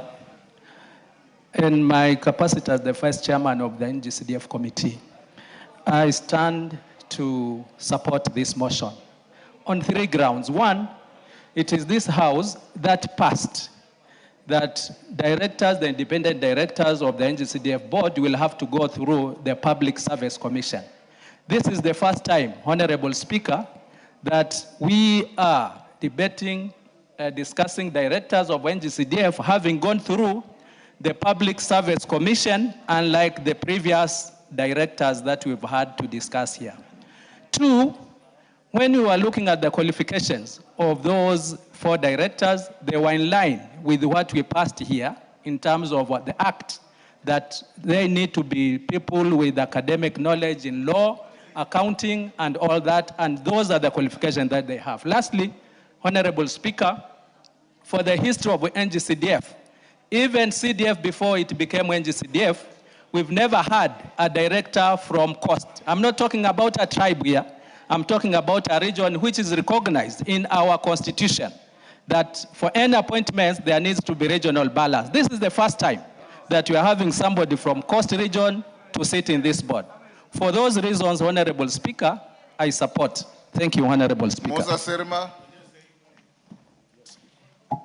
Mr. Speaker, I want to thank the members who have contributed to this motion. And Mr. Speaker, I beg to reply. Order, DK, take your seat. Take your seat. Honourable members, you know, in 1997, we had a motion here on land clashes. And there was a member from Kericho, I think, called Chebelion. He was in the committee, and he had signed to the report. When he saw the mood of the House, he nearly fainted. And he took off through the back door. And went and called the press and apologized for appending his signature to that report. Honourable members, I now put the question at order number 9, which is that taking into consideration the findings of the Committee on the National Government Constituency Development Fund in its report on the approval hearing of nominees for appointment as members of the National Government Constituency Development Fund Board, laid on the table of the House on Wednesday, 17 June 2026, and pursuant to the provisions of Section 15 of the National Government Constituency Development Fund, Act Cap 414A, and Section 3 and 8 of the Public Appointments Parliamentary Approval Act Cap 7F, this House approves the appointment of the following persons as members of the National Government Constituency Development Fund Board. 1. Komora Yvonne Nzunzu. 2. Manyaga Yvonne Boyani. 3. Mutua Fidelis Kieti. 4. Morris Putita Kaaka. As members of that opinion say aye. As members of the contrary opinion say nay. The nays have it.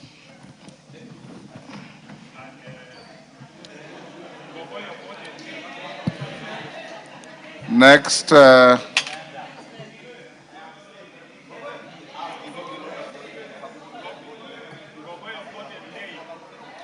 order members, apart from Honorable Mishimbogo, are there members to contribute on sovereign wealth? We still have many. Then let's go to committee. Yes.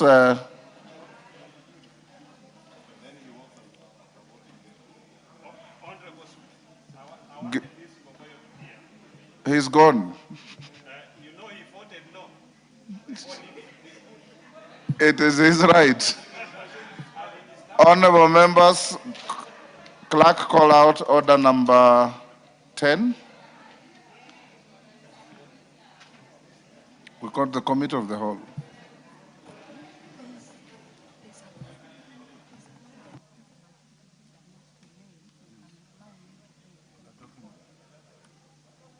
Leader, we have a document to lay, so call out order number 5. Order number 5, papers. Thank you, Honorable Speaker. Honorable Speaker, I beg to lay the following paper on the table of the House. Today, Thursday, 25th June 2026. Legal notice number 99 of 2026 relating to the Public Finance Management Public Officers Medical Fund Amendment Regulations of 2026. Thank you, Honorable Speaker, and I beg your indulgence because the paper came slightly late. That's why we have laid it now. Thank you.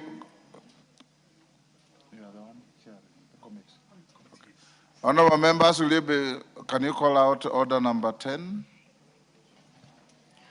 Order number 10, Committee of the Whole House. Members, will you be upstanding? And in the Committee of the Whole, you are doing Roman 1 and 2 only.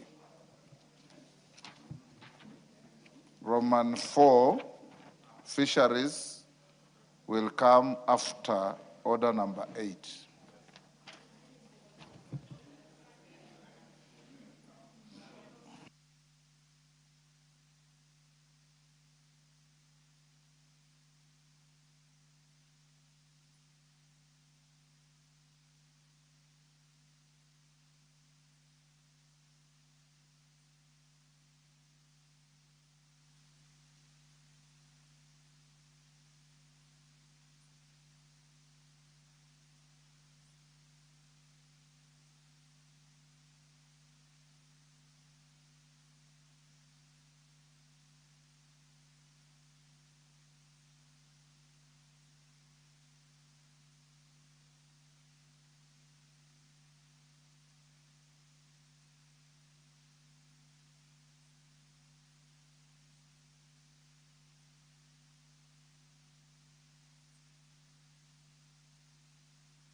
Order members, those who would like to participate in the Committee of the Whole House, please be seated. We are going to start with the county allocation of revenue bill, Senate Bill number 10 of 2026.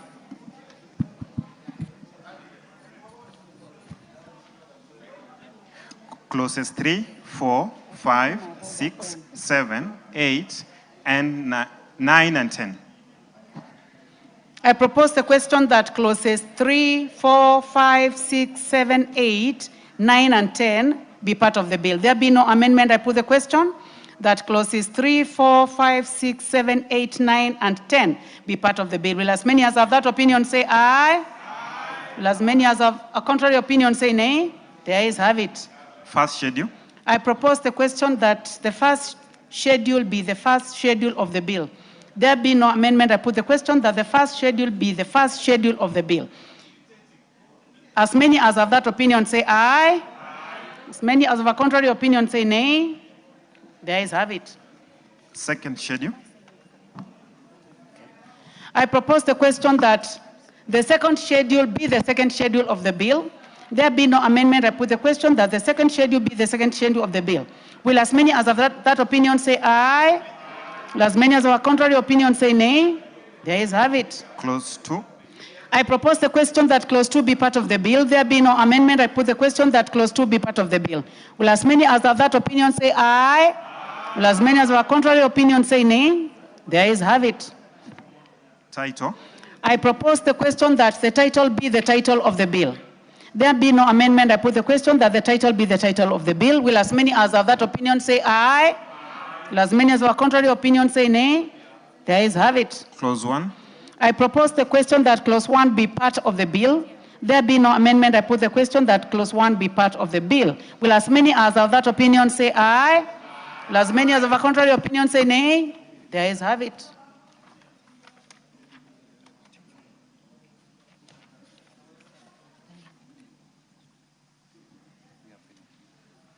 Honorable members, we have come to the end of the first bill. Mover, Chairman, you're here. Thank you, Honorable Speaker. Honorable Chairperson, I beg to move that the committee do report to the House its consideration of the County Allocation of Revenue Bill, Senate Bill number 10 of 2026, and its approval thereof without amendments.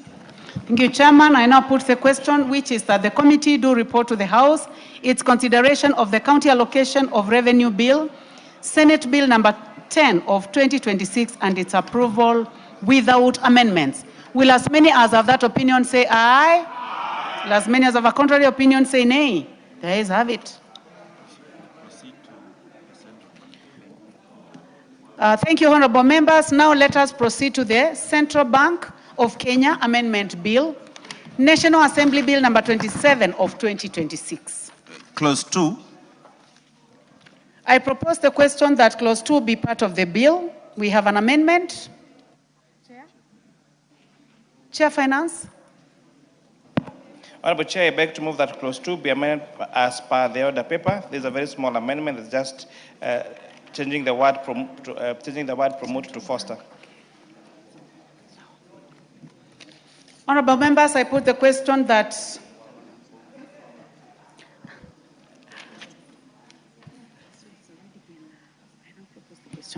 Honorable members, I propose the question that clause 2 be part of the bill.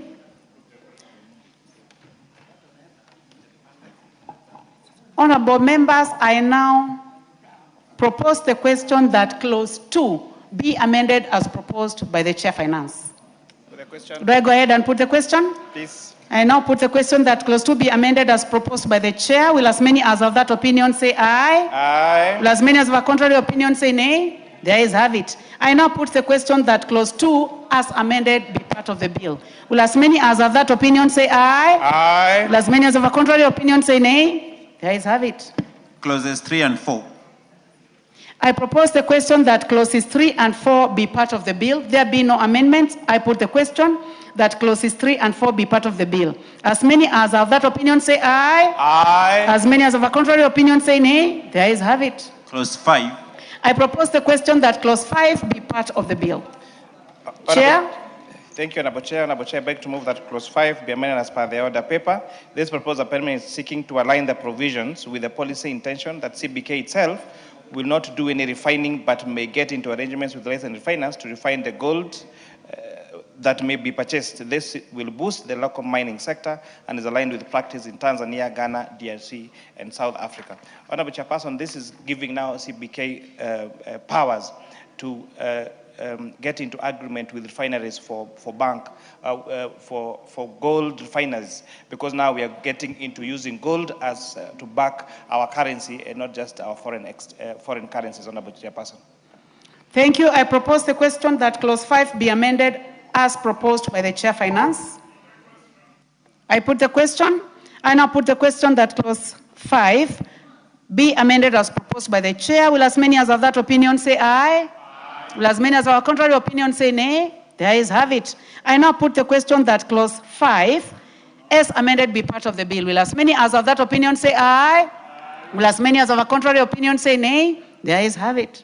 Clause 6. I propose the question that clause 6 be part of the bill. Chair? Honorable Chair, I beg to move that clause 6 be amended as per the order paper. Honorable Chair, this amendment is seeking to give CBK more flexibility when they are going to rescue banks that are under receivership or that have challenges with their liquidities. Honorable Chairperson. Thank you. I propose the question that clause 6 be amended as proposed by the Chairman. I put the question that clause 6 be amended as proposed by the Chairman. Will as many as of that opinion say aye? Will as many as of a contrary opinion say nay? The ayes have it. I now put the question that clause 6 as amended be part of the bill. Will as many as of that opinion say aye? Will as many as of a contrary opinion say nay? The ayes have it. Clause 7. I propose the question that clause 7 be part of the bill. Chair Finance. Honorable Chair, I beg to move that clause 7 be amended as per the order paper. Now that section 7.1 of the Banking Act has been repealed, hence now this amendment is to delete its reference in the bill.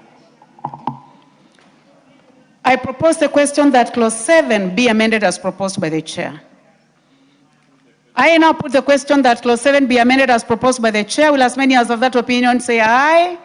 Will as many as of a contrary opinion say nay? The ayes have it. I now put the question that clause 7 as amended be part of the bill. Will as many as of that opinion say aye? Will as many as of a contrary opinion say nay? The ayes have it. Clause 8. I propose the question that clause 8 be part of the bill. There be no amendment. I put the question that clause 8 be part of the bill. Will as many as of that opinion say aye? Will as many as of a contrary opinion say nay? The ayes have it. New clause 4A. Mover. Honorable Chair, I beg to move that new clause 4A be now read a second time. This proposed amendment is seeking to introduce the term any other precious metals for harmony, complete alignment, and to align it with proposed amendment in clause 5, where precious metals are now including silver and platinum, which are recognized under the Mining Act.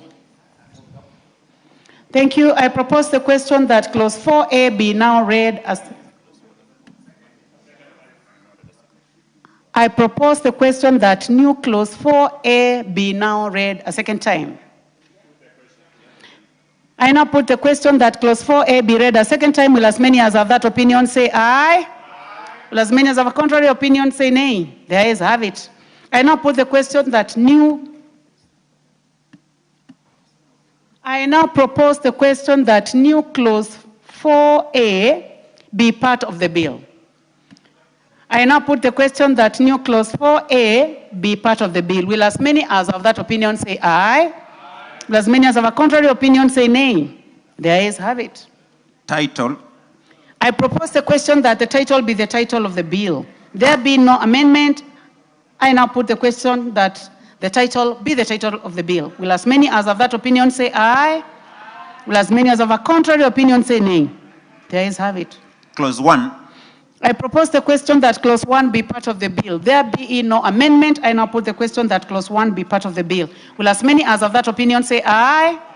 Will as many as of contrary opinion say nay? The ayes have it. I now call upon the mover to move the committee report. Honorable Chairperson, I beg to move that the committee do report to the House its consideration of the Central Bank of Kenya Amendment Bill, National Assembly Bill number 27/2026, and its approval therefore with amendments. And I will request the Honorable Sunkuya to second. We are not yet there. First of all, I'll put the question, Chair. Honorable members, I put the question, which is that the committee do report to the House its consideration of the Central Bank of Kenya Amendment Bill, National Assembly Bill number 27 of 2016, and its approval thereof with amendments. Will as many as of that opinion say aye? Will as many as of a contrary opinion say nay? The ayes have it. Honorable members. Honorable members, Mr. Speaker.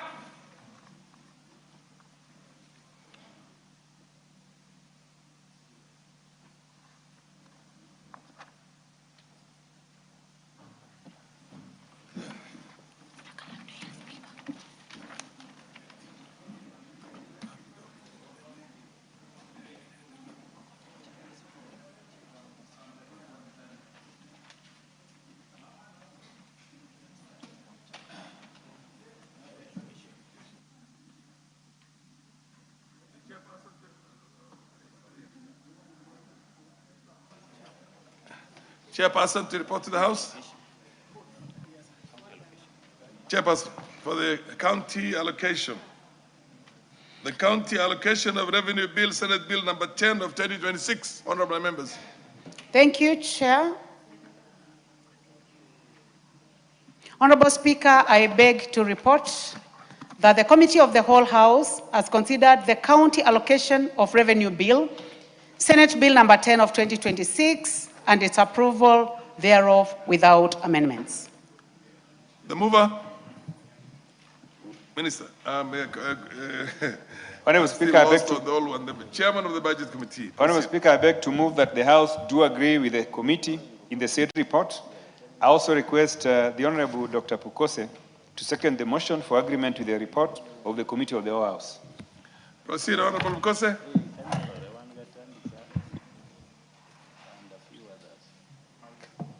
Honorable Speaker, I second.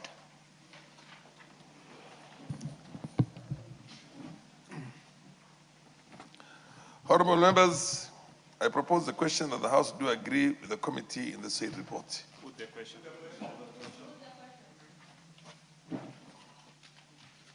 Put the question.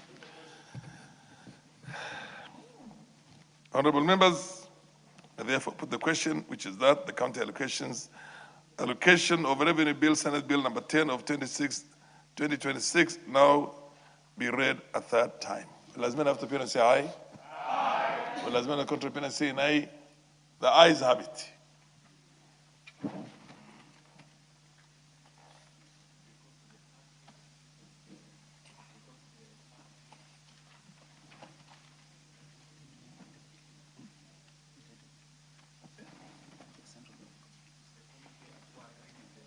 We're now going to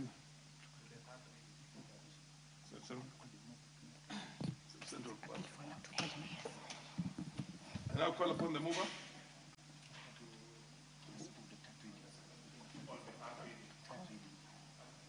Oh, the mover of the bill.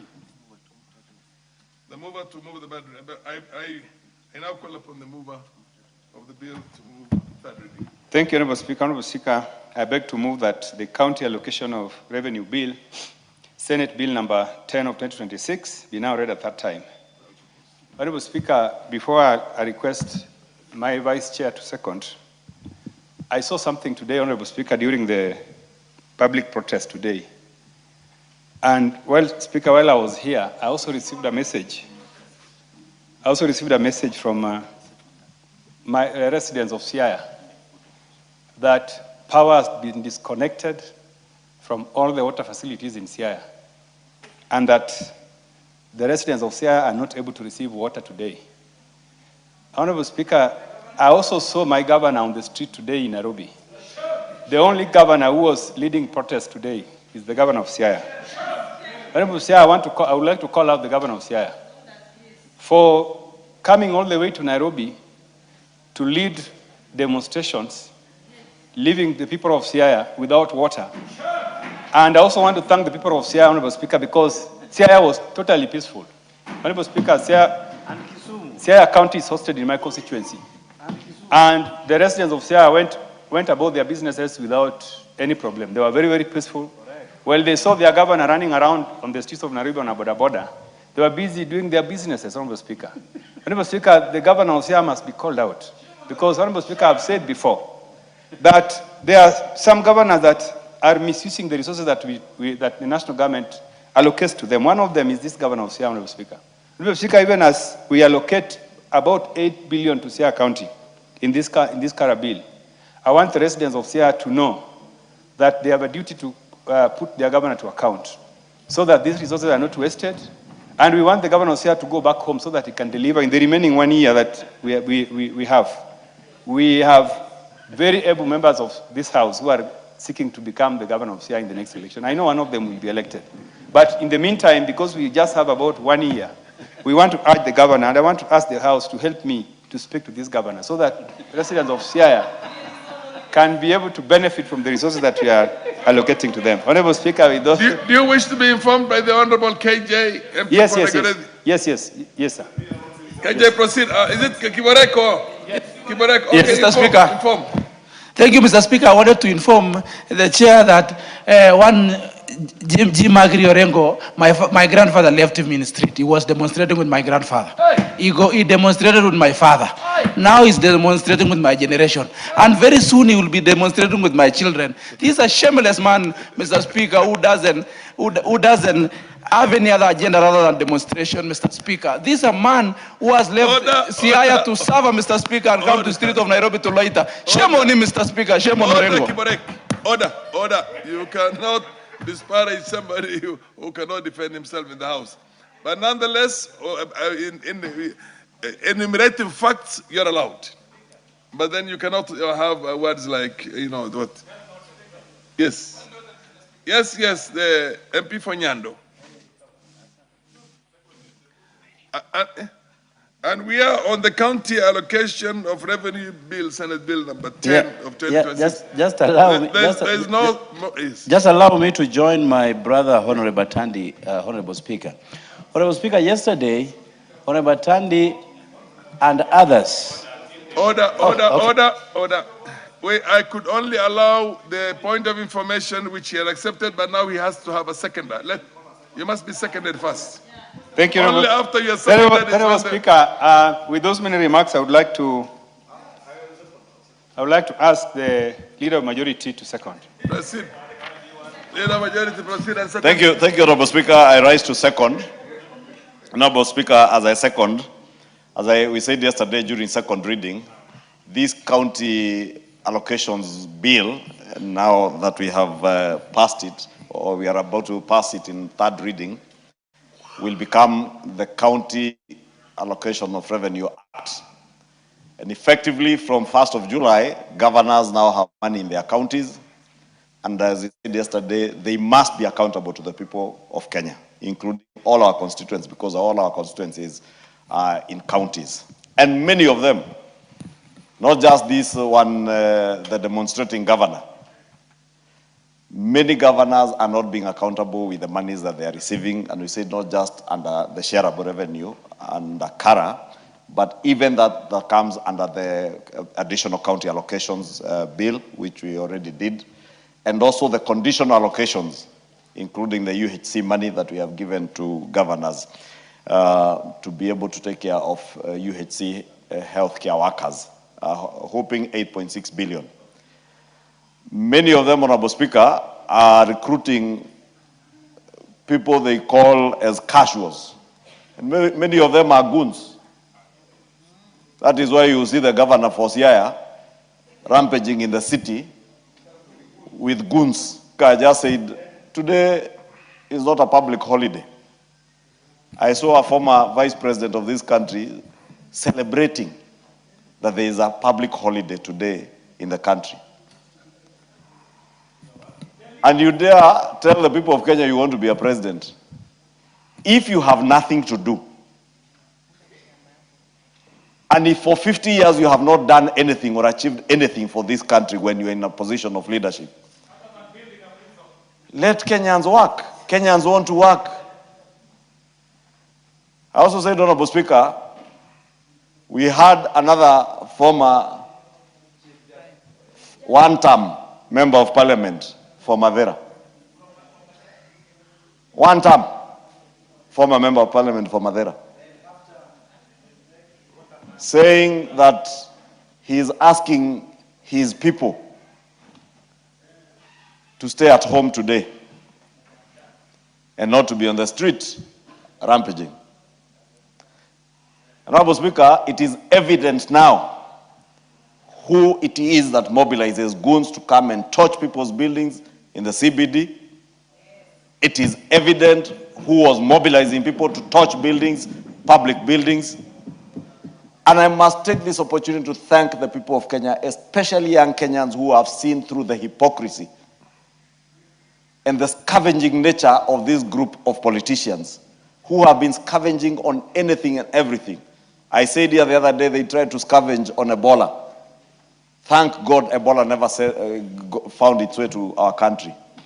They tried to scavenge on the finance bill. We dissipated their lies and their propaganda. Now they wanted and hoped to scavenge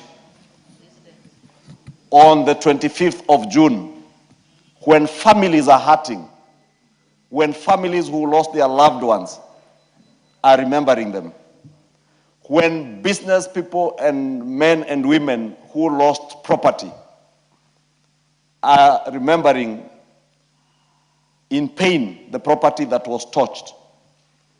I remember the people who died at the building on Kimathi Street, and hundreds of hardworking Kenyans who lost property in 2024 on this day.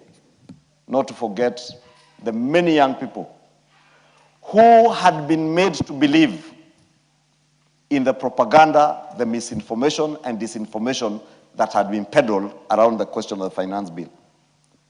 And I thank these young people because I have seen them and I watched a number of them on television, saying that at least they brought it to the fore among us Kenyans, issues touching on the finance bill,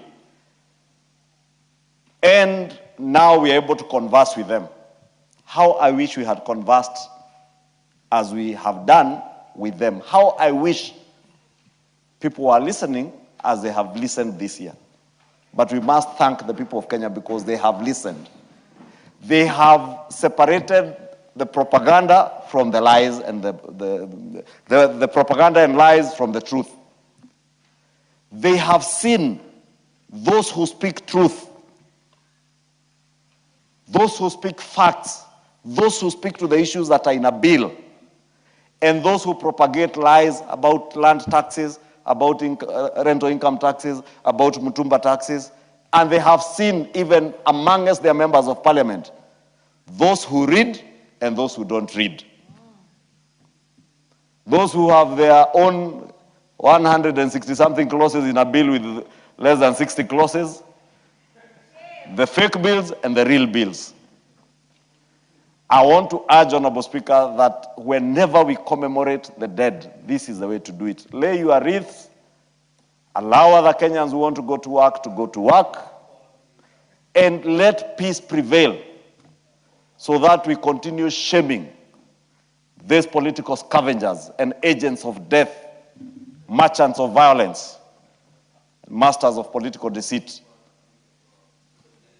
They are ashamed, and they will continue to get ashamed even to the ballot next year, Honorable Speaker. Because when they were told by the president, get an agenda, have alternative policy proposals, they went to insults. Now I hear they are calling themselves an alternative government. You cannot be an alternative government if you do not have alternative policy propositions. You do not have and you cannot have. You cannot. Honorable Speaker, this Kara, for governors who are serving us in their county governments.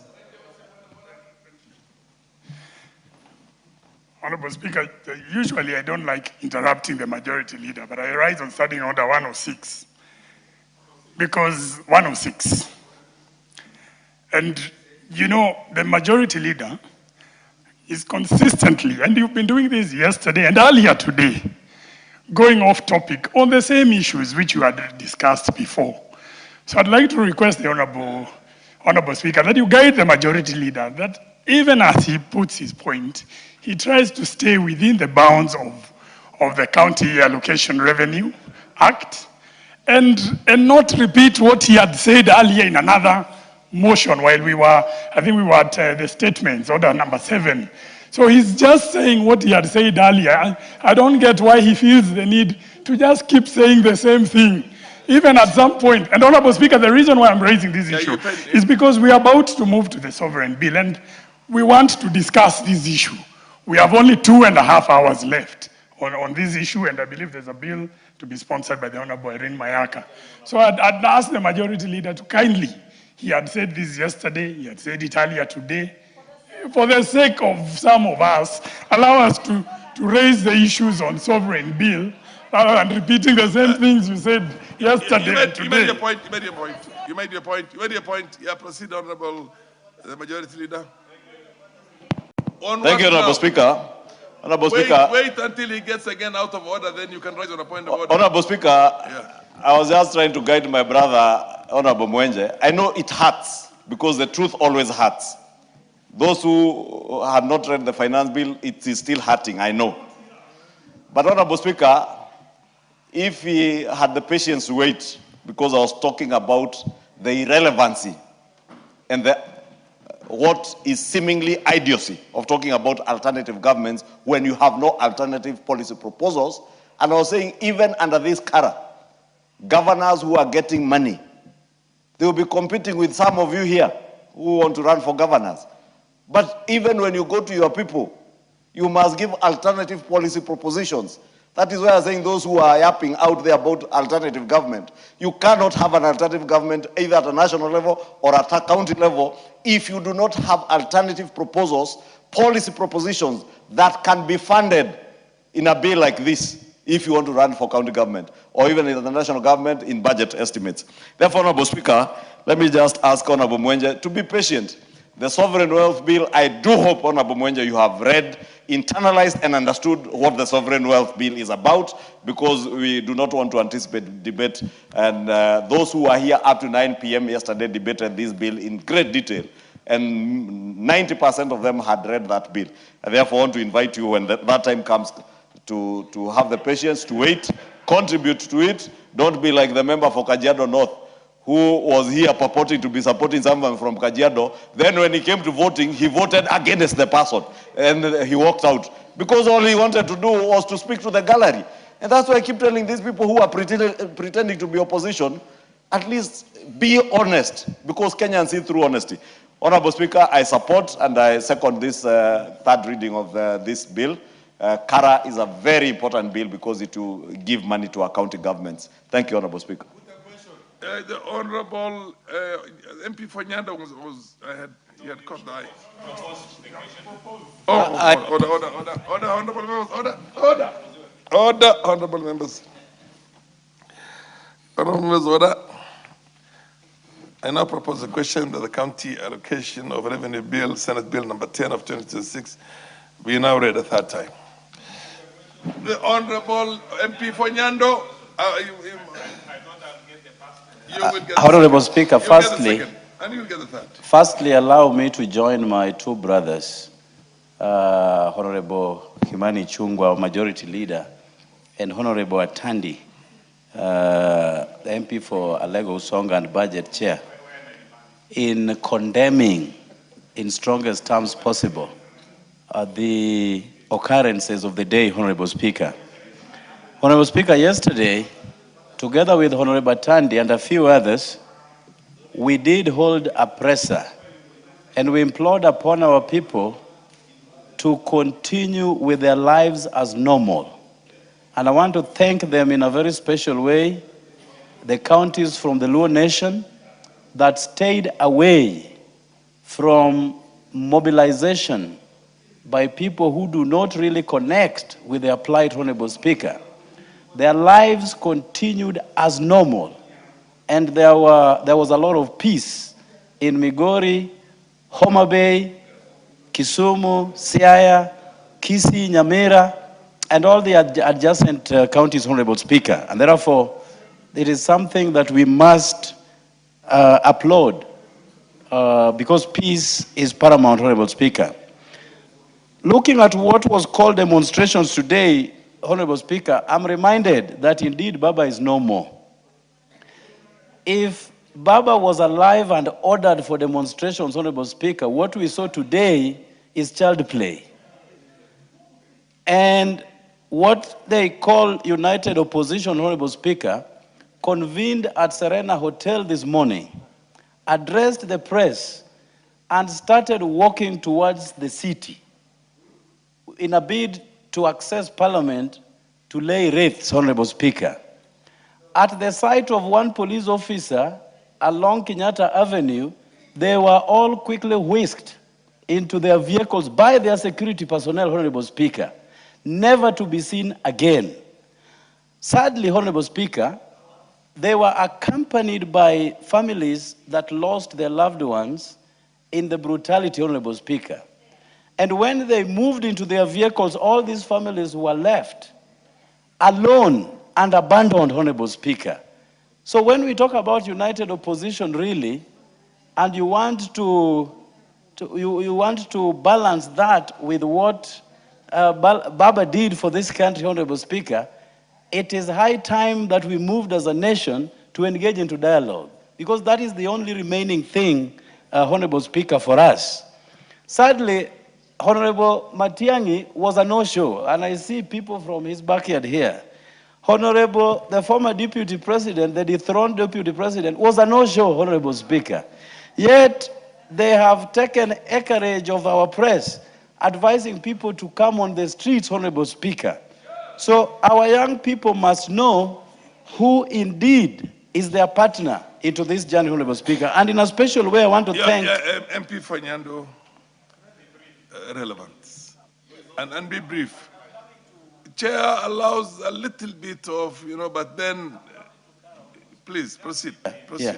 So allow me firstly to thank the IG of Police, Honorable Mr. Douglas Kanja, the CS of Internal Security, my brother Murkomen, and the Super PS, Honorable Omolo, for exhibiting a great degree of professionalism today. But Honorable Speaker, as I conclude on this, times have changed. The combatants have no place in our society. And we only need, as a nation, to come together to develop the only country that we have, Honorable Speaker. On the same, I want to applaud the Honorable Tandi for bringing this bill, the CARA bill. Our counties really need to be funded. Sadly, there are a lot of projects that you can only attribute to our constituencies, Honorable Speaker. You move into our constituencies, there is basically nothing done by our county governments, Honorable Speaker. And therefore, we need to engage deeply into great dialogue with our counties so that apart from those devolved functions and monies follow functions all the time, we need to demarcate boundaries on what they do, which can be seen, Conclude, and what they MP cannot do. Fanyando. This is not second reading, this is third reading. I support, Honorable Speaker. Honorable MP Mbukose, this is not second reading. Yeah, I know. This is third reading. Honorable It's very Speaker, brief. Honorable Speaker, I want to thank the members for supporting, and more so want to thank my chair for having led this committee to be able to discuss this county allocation of revenue bill. And Honorable Speaker, my county of Trans Nzoia is getting 8.2 billion. And I'm happy that my governor was not in the streets, Governor Natembeya. And my people of Trans Nzoia did not demonstrate today. They continued with their day-to-day activities. The governor was in Mombasa attending the meeting with the teachers, principals, and that is a good gesture. But what we are asking, Honorable Speaker, is that the money that is going to the county, it must be able to be seen to do projects. 8.2 billion for Trans Nzoia must be accounted for. We have had nurses who have had delayed in payments, receiving their salaries for almost 3 months, with other county officers going without salaries. And I think that's a matter of concern for the people of Trans Nzoia. Therefore, as we send this money to the county of Trans Nzoia and other 46 other counties, we want the governors to make sure that the money does what it is supposed to do. With those few remarks, Honorable Speaker, One final one to be I support. MP4, is it Manyata? Manyata, yes. Take as few minutes as possible. Thank you, Honorable Speaker. Honorable Speaker, I also rise to support. Honorable Speaker, I know members want to make fun of my Proceed, you have 1 minute or 2 minutes maximum. Yes, Honorable Speaker, as we support this bill, I want, first of all, Honorable Speaker, to say that yes, we are giving allocation to counties. But Honorable Speaker, one of the areas that counties have completely failed is in their own source revenue collection, Honorable Speaker. Many of the counties, Honorable Speaker, really don't do anything. Don't interrupt the Honorable MP for Manyata. And Honorable Speaker, he has just 1 more minute. I have been checking, especially Embu County, instead of increment in their own source revenue, it's actually reducing. And this tells you one thing, that Honorable Speaker. Why? It is basically a source of money that is used badly, and corruption, where counties, instead of them trying to reduce the burden of the national government, they are actually increasing it, Honorable Speaker. And as we sit in this house, we need to actually put up measures and compel our counterpart in the Senate to put up measures to ensure the own source revenues from the counties, Honorable Speaker, is not somebody pockets money or monies that are not getting to be used. Honorable Speaker, as I conclude, Honorable Speaker, today being the 25th of June, is a day that this House must be very careful on how they are putting the information out there. Honorable Speaker, young people lost their life. And I have not heard a member even give those condolences, Honorable Speaker, when they are speaking. You are digressing. We don't condemn, Honorable Speaker. Is in order to misinform up to and including the protest of 2024, the earlier protests in the 20s, the earlier protests in the 90s, all the way up to the protests of 1965 in Kisumu, each and every member who was speaking here yesterday took the opportunity to first condole with the families, to condole with the youth and the lives that were lost, and even took it back in history to remind our country that the events of 2024 were not only unique to this administration. There have been instances of injustices and excessive use of power by the state in many dispensations. These, the 2024, are only the latest. And so he is out of order. You made your point. Order, honorable members, order. For the information of the House, it was not in 1969, 65. If my memory serves me right, it was 69. Am I right? 69, 1969, yes. Order, honorable members. Order. Third reading. Order, honorable MP for Manyata. Honorable Manyata, when the chair speaks, order. Honorable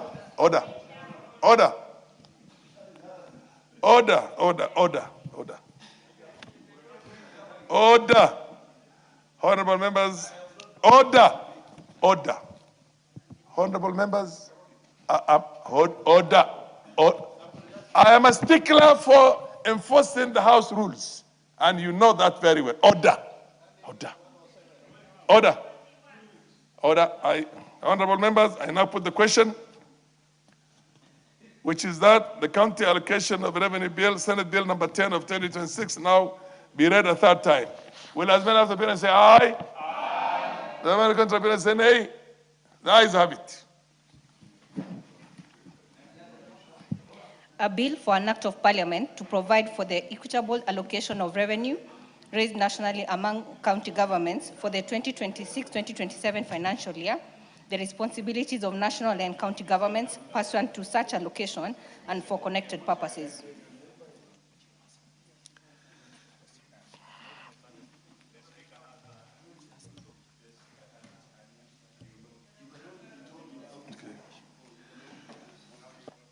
Chairperson, report the Central Bank. Thank you, Honorable Speaker. Honorable Speaker, I beg to report that the Committee of the Whole House has considered the Central Bank of Kenya Amendment Bill, National Assembly Bill number 27 of 2026, and approved the same with amendments. Move order, Honorable Atandi. Is it finance? It's finance. Sorry. It's finance. Honorable Kimani, proceed and Honorable Speaker, I beg move to agreement with the chairperson, yes. Yes, thank you, Honorable Speaker. Honorable Speaker, I beg to move that the Central Bank of Kenya Amendment Bill, National Assembly Bill number 27, 2026, be now read at that time. Honorable Speaker, I also take this chance to tell thank you to all the members that contributed on this particular motion. Order. Mover, you agree with the report first. The chairperson has reported. You agree with the report. You say, I beg to move that the House do agree with the committee in the same report. Proceed. Don't go down, go up.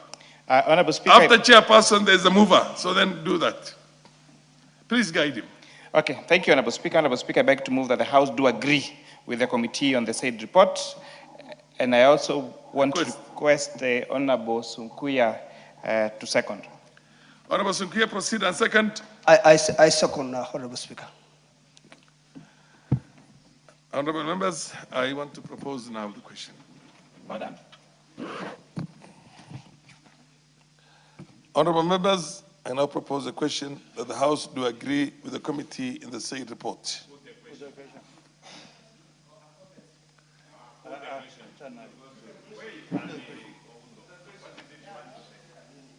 I have a right, I have a responsibility to protect the minorities' right to be heard also. Proceed and take as short possible. May the Almighty God bless you forever.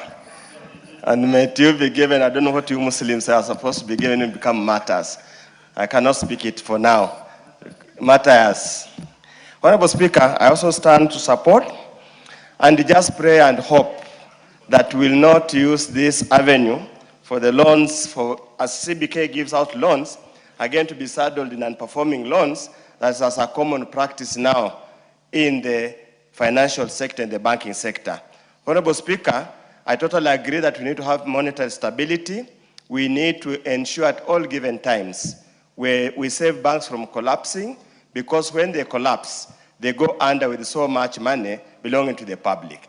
As I conclude, Honorable Speaker, today we commemorate our boys and girls who lost life through police bullets in 2024. And I must commend the people of Kenya for heeding the call to stay at home if you drive through the CBD of Nairobi. And like what my colleagues are saying, it's a completely dead city today. That meaning everybody heeded the call for a public holiday. Baba Raila Amolo Odinga might not be there, but there are so many other Baba Raila Amolo Odingas who have resurrected. Thank you. Order, honorable members. Order, honorable members. Honorable members. Order. MP for Nyando, you cannot have your small... I now put the question that the House do agree with the committee in the said report. Will as many of the opinions say aye? Will as many of the contrary opinions say nay? The ayes have it. The mover. Honorable Speaker, I beg to move that the Central Bank of Kenya Amendment Bill, National Assembly Bill number 27 of 2026, be now read as a third time. Honorable Speaker, I would also want to echo the words of Honorable Oundo on these particular measures that we're extending to the Central Bank of Kenya to safeguard the interest of depositors in our commercial banks, and especially when special banks, when commercial banks are in distress, Honorable Speaker. So we are hoping that these monies will be spent correctly, that this extended mandate will not be abused by the central banks, by commercial banks that could deliberately misuse their resources, Honorable Speaker, for them now to go to central bank to be assisted, Honorable Speaker. At the same time, Honorable Speaker, I'm very happy today that we did have a conversation with my great people of Molo on Saturday, and especially with the members of the business community. And we did agree that anyone who will come out to protest today has a right to, in accordance with the Constitution. But we also agreed that we not allow destruction of properties, and especially of our businesses. I am happy that our banks remain open today. Our businesses remain open today. No any single case of violence has been reported in Molo. People's homes are safe. Our businesses are safe. Honorable Speaker, something even more interesting has happened this afternoon. It rained. And we've not had rains for a few number of weeks. And knowing Molo is a very rainy place, we are happy that that is a sign of God that there has been cleansing of the many bad things that may have happened on such a day before. And the culture of destroying people's properties, of destroying public property in the name of protests. It was a shame. It started in Molo, and I'm happy to report to this House. It will never happen ever again in the constituency of Molo. And I'm hoping, and with what I have seen happening across the country, it will never happen again for the rest or anywhere else across this country, Honorable Speaker. Thank you. I request Honorable Sunkuya to second. Honorable Sunkuya, proceed and second. I second, Honorable Speaker. Thank you. The Honorable, order, honorable members, order.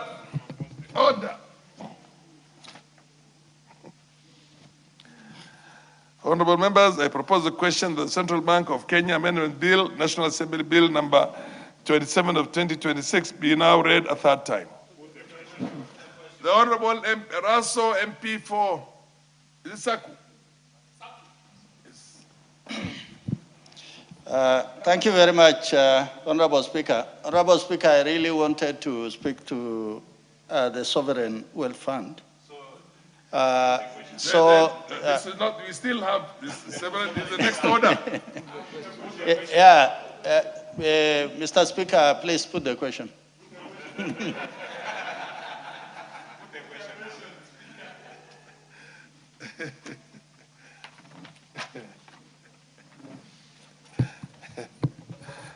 Honorable members, I now put the question, which is that the Central Bank of Kenya Amendment Bill, National Assembly Bill number 27 of 2026, be now read a third time. Will as many after appearance say aye? Aye. Will as many contra appearance say nay? The ayes have it.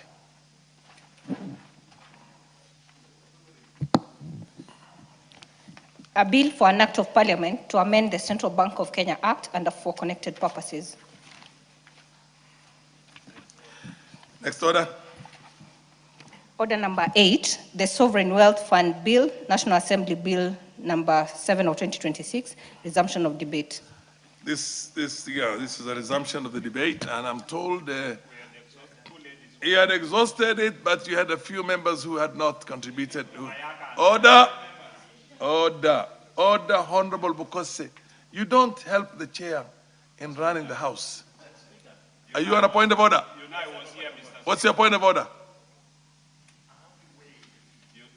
Give me, Honorable Speaker, allow us in this moment. You know, you have been in this chamber, you have learned, we also have learned. Yes, so it's important that we guide you once in a while. But the discretion is yours as in standing order number 1. When we say that there are only 3 members remaining, Mishimboko, Mayaka, and Raso, allow it to do that. So that, Honorable Speaker, we move to the fishing. You are out of order. You are out of order. The fishing. When order, majority leader. Order. You are out of order. And Madam Mishimboko, proceed. Order. The number and the sequence is not determined by anybody, not by Honorable Baya, Honorable Ichungwa, or even Honorable MP for Nyando. By the chair. Proceed. Asante sana Mheshimiwa Spika. Chair is aware of the fact that we are time bound and we have a lot of business to do. Proceed. Asante Mheshimiwa Spika. Mheshimiwa Spika, hata mimi nisimame kuweza kuunga mkono mswada huu ambao unazungumzia mfuko wa utajiri wa kitaifa. Inazungumzia vile ambavyo zile rasilimali zetu ama yale mapato ya rasilimali zetu ambazo tunazipata katika taifa letu zinaweza kuwekwa katika mfuko mmoja ili kuweza kusaidia hata vizazi vijavyo. Na mfuko huno utapata mapato hayo kutoka kama kwa mapato ya petroli, mapato ya madini yetu, na mapato pia ya zile tunaita bonasi ama kwa Kiingereza wanaita bonus. Tuweze kuzieka katika mfuko mmoja na ziweze pia kusaidia vizazi vijavyo na tusitumie zote kwa wakati mmoja peke yake. Niweze kusema kwamba mswada huu ni mswada mzuri sana ambao utasaidia kuhakikisha ya kwamba Wakenya wengi ambao wameweza kufaidika ya kwamba kuna rasilimali fulani zimetoka sehemu zao, kama kwa mfano kule pwani tuna titanium kule sehemu za Kwale, na wakati ule watu wengi waliweza kutolewa katika mashamba yao na wakapata fidia ndogo sana, na tukapata wafadhili ama wale wawekezaji ambao waliweza kuchimba madini yale. Lakini tunaona ya kwamba vizazi ambavyo viko sasa vichanga havikuweza kufaidika na pesa kama zile. Lakini sasa hivi mswada huu utaweza kuzungumzia hata zile ambazo tunaita mirahaba. Mirahaba kwa Kiingereza ni zile tunaita royalties. Zitaweza kuwekwa katika akaunti ambapo pesa zile zitaweza kusaidia katika vizazi ambavyo vinakuja sasa. Jambo hili halikufanyika Kenya peke yake. Manake nimeona Wakenya wengine wakiweka propaganda, wakisema maneno urongo kuhusiana na mswada huu. Jambo hili pia limefanyika kule Algeria, limefanyika kule Ghana, limefanyika kule Norway, Singapore, Malaysia na nchi nyingine tofauti. Na iwapo tutakuwa na mfuko huu wa kitaifa wa utajiri, tutaweza pia kusaidia kudhibiti uchumi wetu wakati uchumi wetu tunauona umekuwa na shida, ama wakati tumeona bajeti yetu imekuwa na matatizo, ama hata wakati tunaona maisha ya Wakenya wetu yamekuwa na shida katika changamoto fulani ama fulani. Hivyo basi fedha hizi katika mfuko huu zitaweza kusaidika na kuweza kusaidia wananchi. Niweze kusema pia mswada huu umezungumzia haswa ya kwamba ile sheria ya petroli, ile sheria ya madini na sheria ya KRA zitaweza kufanyiwa uwiano ili hizi pesa ama haya mapato yanapokusanywa yatakusanywa kwa pamoja na yatawekwa katika ile akaunti maalum ambayo itaweza kusimamia fedha hizi, ili pesa hizi pia zitaweza kutumika katika kuwekeza katika miundo misingi ya kitaifa na pia kuweza kuwekeza katika biashara zile kubwa za kitaifa, ile tunaita global financial markets, ama pia kuweza kutumika katika zile tunaita kwa Kiingereza bonds, zile financial bonds ambazo zinaweza kuwekezwa na fedha zile ziweze kuwekwa katika mfuko huu wa utajiri wa kitaifa ili kuweza kutumika kwa vizazi vijavyo ama vizazi vya mbele. Niweze kusema pia nataka kuzungumzia ya kwamba na kusema ya kwamba katika fedha hizi zinaweza kusaidia miradi ya kitaifa, na miradi hii inaweza kutusaidia kujenga viwanda, kuwa na viwanda katika taifa letu, na viwanda hivi vinaweza kujenga ajira kwa vijana wetu na pia kuweza kupanua uchumi wetu ama kuboresha uchumi wetu katika hali inayofaa. Kama taifa tunajua pia tunakumbwa na madeni mengi yale ya kitaifa, lakini ikiwa tutaweza kuhifadhi fedha hizi ambazo zinatoka kutokana na rasilimali zetu, rasilimali kama mafuta na madini zitaweza kutusaidia. Sehemu kama Taita Taveta kule pwani, ambapo ni sehemu kumekuwa na madini tofauti, lakini ukiuliza hata kizazi kichanga, je, mumefaidika na nini katika madini haya? Je, mumepata ile tunaita mirahaba, ile kwa Kiingereza tunasema royalties? Utapata ya kwamba hakuna jambo kama hilo. Tunashukuru sana tulipitisha ile sheria ya mirahaba ama royalties, vile ambavyo itagawanywa katika serikali kuu na serikali ya mashinani na pia kugawanyiwa jamii ambayo madini yale yametoka pale. Basi tukiwa na mfuko kama huno, tutaweza kuhifadhi fedha hizi na tutahakikisha fedha hizi zitaweza kuwasaidia Wakenya, hususan wale ambao wametokea katika sehemu ambazo rasilimali hizi zimepatikana. Kwa hivyo nataka niseme nimshukuru sana Rais wa taifa la Kenya, kwa sababu sisi tunatembea kama wabunge, tunatembea kama serikali katika nchi tofauti, na tunasoma na tunachukua yale maoni ama mambo ambayo wenzetu wamewafanya yamefaidisha nchi na tunaleta katika taifa letu. Hivyo basi jambo hili la kuwa na mfuko wa utajiri wa kitaifa kuweza kufanyika katika nchi yetu ya Kenya ni jambo ambalo litaboresha uchumi wetu, litaboresha hali zetu za kimsingi, hasa wakati tumepatikana na changamoto nyingi ambazo pengine tunashindwa tutaweza kuzisaidia kivipi. Watu wamekuwa pengine na wasiwasi wakisema fedha hizi sijui zitatumiwa vibaya kisiasa, lakini naona mswada huu umezungumzia ya kwamba kutakuwa na muundo msingi wa kuweka taasisi na kuweka bodi ya kuangalia ya kwamba kwanza ukusanyaji wa mapato yale utakusanywa kwa njia gani. Hautakuwa unakusanywa na unapelekwa kwa mawakala, ile tunaita agencies, kama vile imekuwa inapelekwa kiolela huku na huku na huku, hakuna mstakabala wa kisawa. Sasa hivi kutakuwa haswa na taasisi na muundo msingi ambao utajumlisha kabisa. Tukiona KRA Director General ataweza kukusanya, yeye ndo atakuwa mkubwa pale kukusanya fedha hizi na kuhakikisha zimeenda katika mfuko maalumu ule ambao umepangwa ili kuweza kuzihifadhi na kuweza kuziekeza ili ziweze kuzaa na zile faida ziweze kusaidia kizazi cha taifa hili, kizazi tulichonacho sasa na kizazi kile chengine ambacho kitakuja baadaye.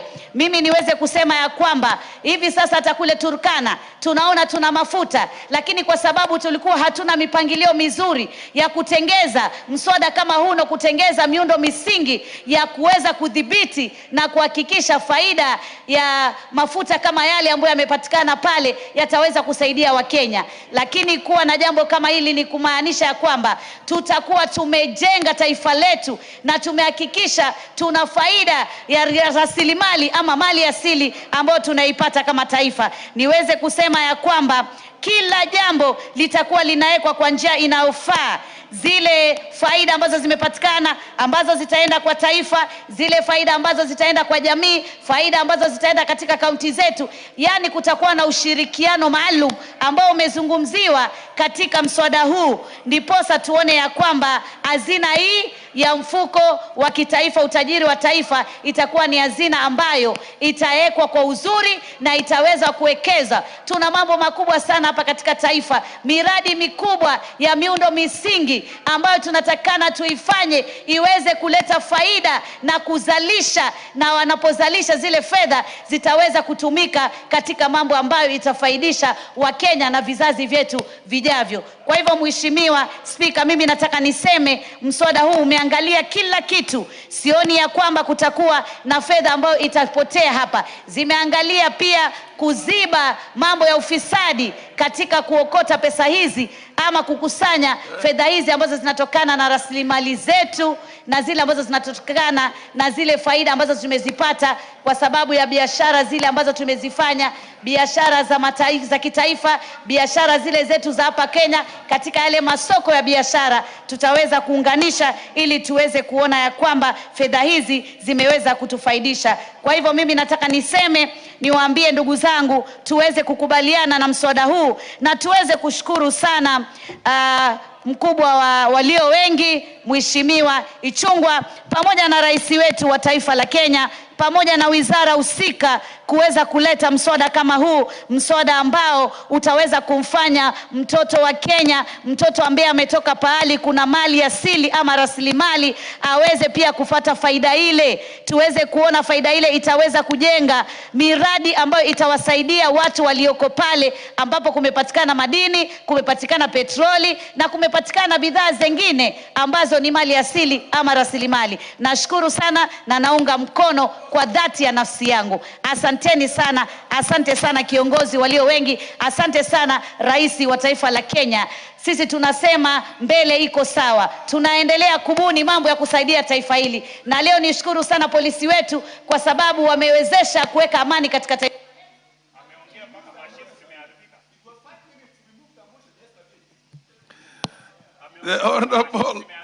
The Honorable Raso, MP for Saku, followed by Honorable Mayaka. Thank you very much, Honorable Speaker. Honorable Speaker, I rise to support this milestone bill. Mr. Speaker, we have been around this country for long enough. We have passed many bills in this House. And I think this is a landmark bill that has been brought to the floor of the House. For many years, this country has really depended on taxation. Taxation here, taxation there.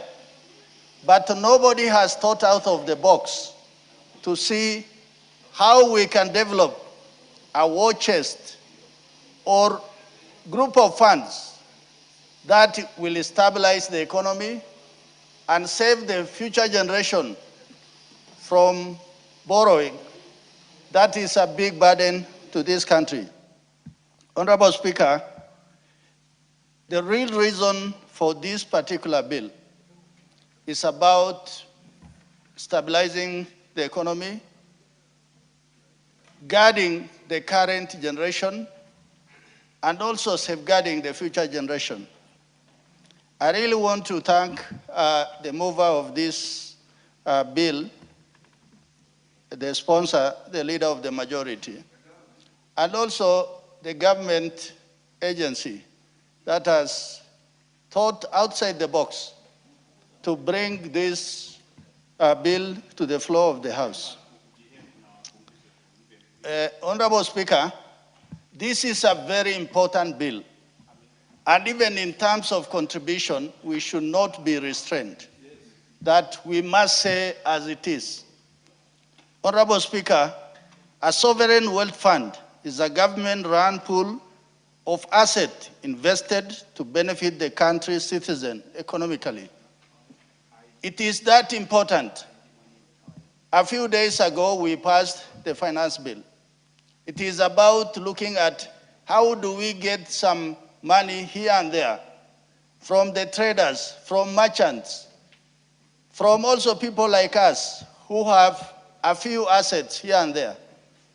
But through this particular bill, where we are saying, how can the government of Kenya look at what are the sources of revenue?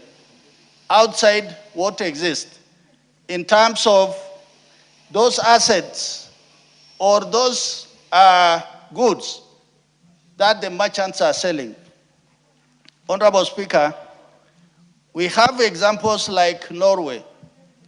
Norway holds in sovereign fund about $2 trillion. They established this fund in 1990.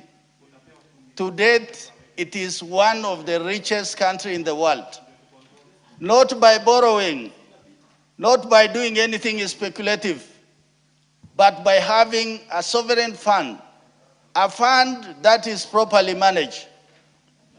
Honorable Speaker, this is a state-owned vehicle funded by foreign exchange reserve, trade surpluses, commodity exports. It simply means that individuals who have put together this bill have come around saying that we as Kenyans, we have always been saying, let us go to the Bretton Woods institutions. Let us go to China. Let us go to the West. But for now, individuals have said, let us look at how...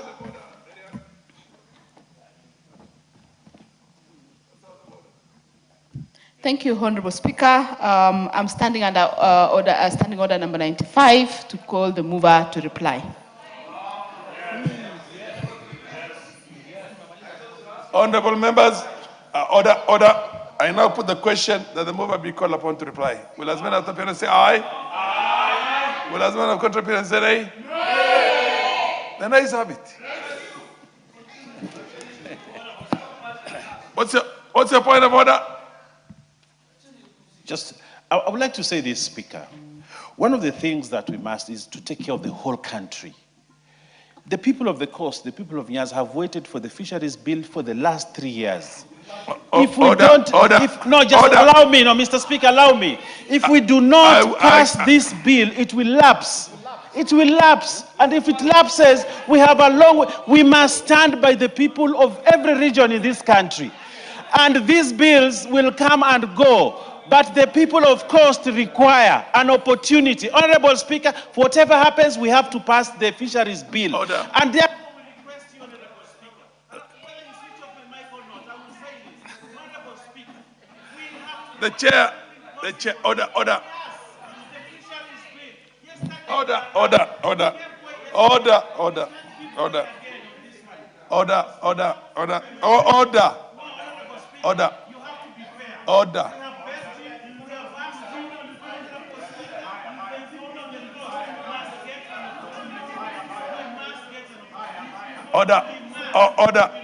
Order. Take your seat. Take your seat. Take your seat. Take your seat. Take your seat. Honorable members. Order. Honorable members. This is a house of rules. Order. Order. Honorable Bayer, please don't stretch my patience on this because I am a stickler for rules and you are out of order. Honorable members, this is a house of rules. Whereas, as a member of parliament for a constituency in this country, I appreciate and understand and see the need for what the Honorable Bayer is talking about. I also see a situation in which a member stands, and because we did not have a procedural motion to limit this to a certain number, and the minutes say 10 minutes, and a member will repeat themselves and repeat themselves and repeat themselves, in which case the speaker has very little option other than to wait until the 10 minutes is over. Although you can always put in an interjection on the relevance. But order. But then I can only enforce the rules. When a member stands, puts up and says point of order and invokes standing order number 95, and the debate has been on for a while. Order. Honorable Bayer, I know you're a second-term MP. I know you're a leader in this house, and I want you to respect the rules of the house. Don't engage the chair from where you are. Don't. If, as a leader of majority here, you would have done your own lobbying within the members of parliament. privately, but not tell the chair to use. What discretion would I use? Would I force somebody to do only 2 minutes? No, I can't. No, there is time for this motion, this thing, but always bills can be brought. You can close a debate on any bill, depending on how much time is important and is taken. But I can't do that myself, from the chair.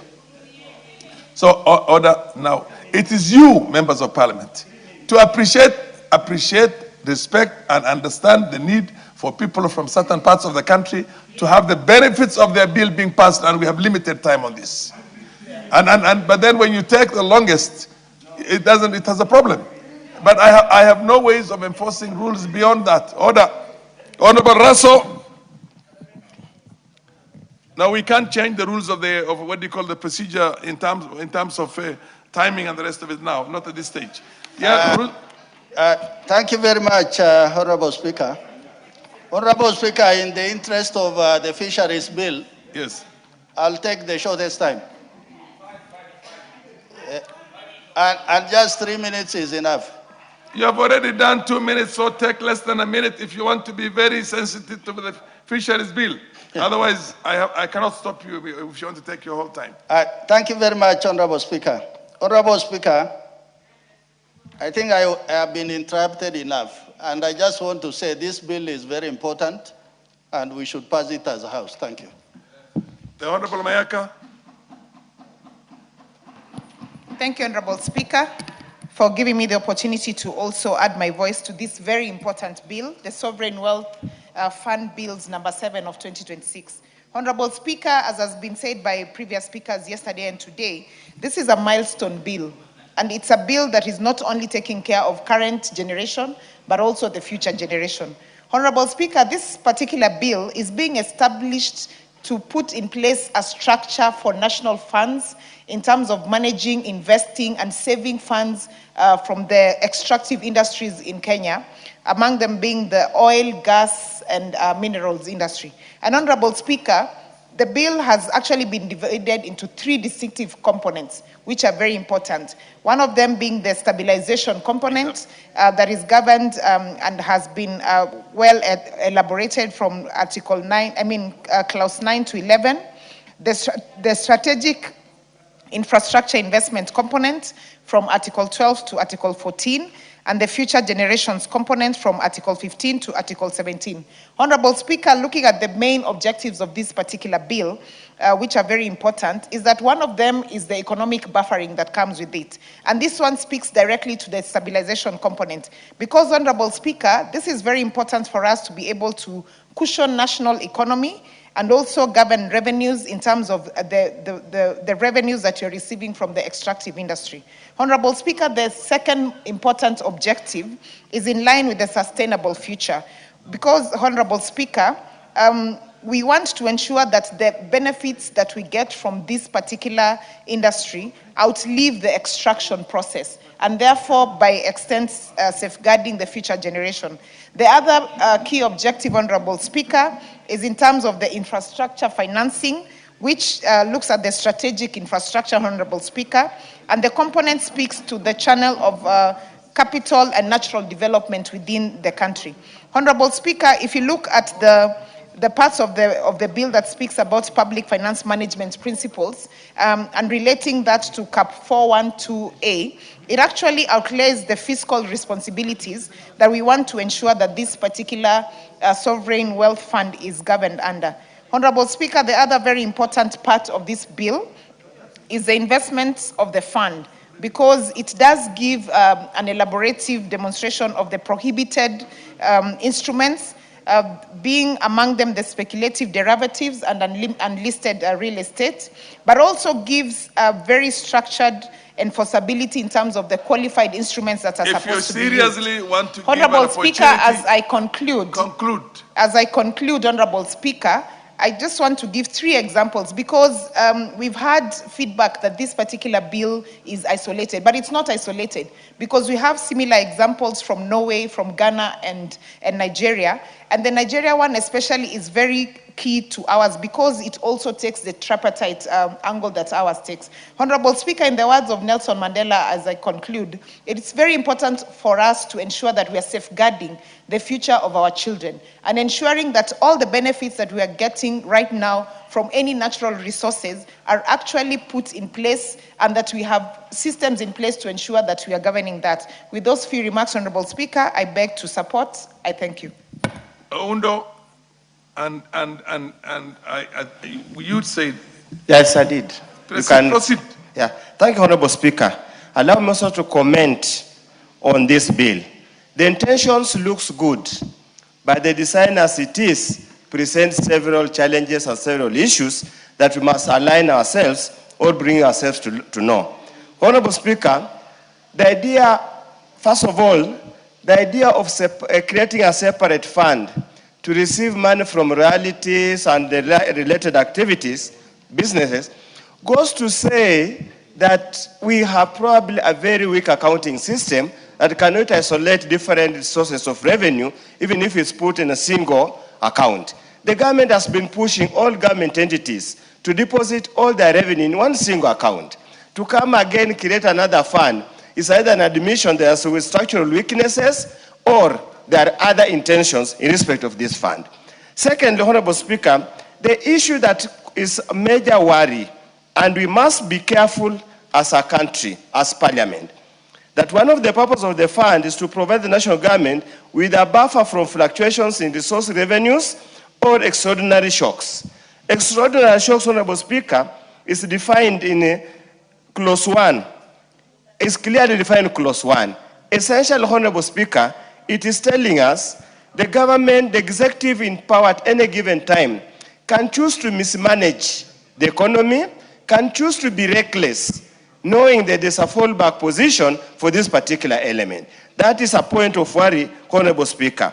Honorable Speaker, again, the way again it is structured, it means, Honorable Speaker, the role of the National Assembly is generally at the tail end.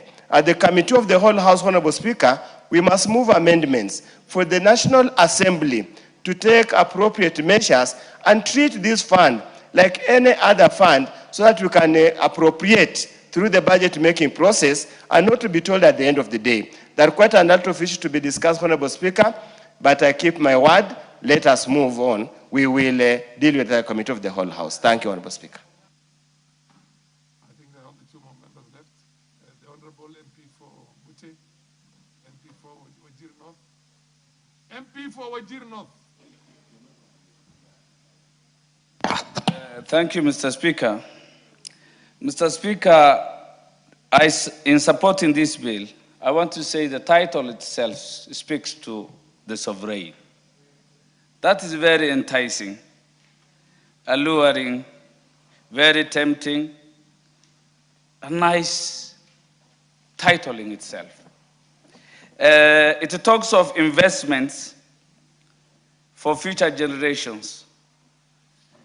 And where should it be sourced from? It says from budgetary surplus. If it is to be sourced from budgetary surplus, we must be serious with our budget. We must deal with deficits. If we are always working on a budget deficit, then surplus, depending on surplus, will always raise questions. It will be sourced from foreign exchange reserves, our own resources, those are natural resources, our endowments. Wajir North, Wajir County, Garissa, the Asals are endowed with natural resources. Unfortunately, in Kenya, we even don't have an updated inventory of our natural resources, our mineral resources. If we could exploit our mineral resources, we would not have had any foreign debt. We would have had budget surpluses as envisaged in this bill. So it is important that we mine the gold in Marsabit County, in Wajir County, and many other places so that we can offset our foreign debts and have the envisaged surpluses if we are serious. This is not a country to go for loans if we only exploit our natural resources, Mr. Speaker. And then it is sourced from privatization. I can understand you are pushing me, time is of essence. Mr. Speaker, the objective of this bill are welcome, to stabilize the economy in our times when there is a recession, so that it can cushion, give us the shocks from volatility in terms of commodity prices. At least it is welcome.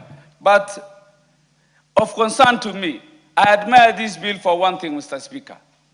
Different from the infrastructure fund, which had put it off budget. This one is within the Finance Management Act. It is, our standing orders did not envisage a situation where government revenues can be done off budget, the case of the infrastructure fund. But for this one, it is within the armpits of the House, audited, except for that procrastinating aspect of it. I like its way of being handled within the government.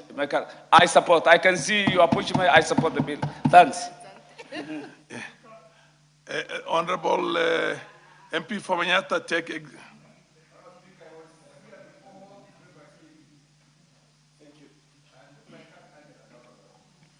Thank you, Honorable Speaker, and thank you for the opportunity. Honorable Speaker, I was here yesterday on this bill. I never got a chance.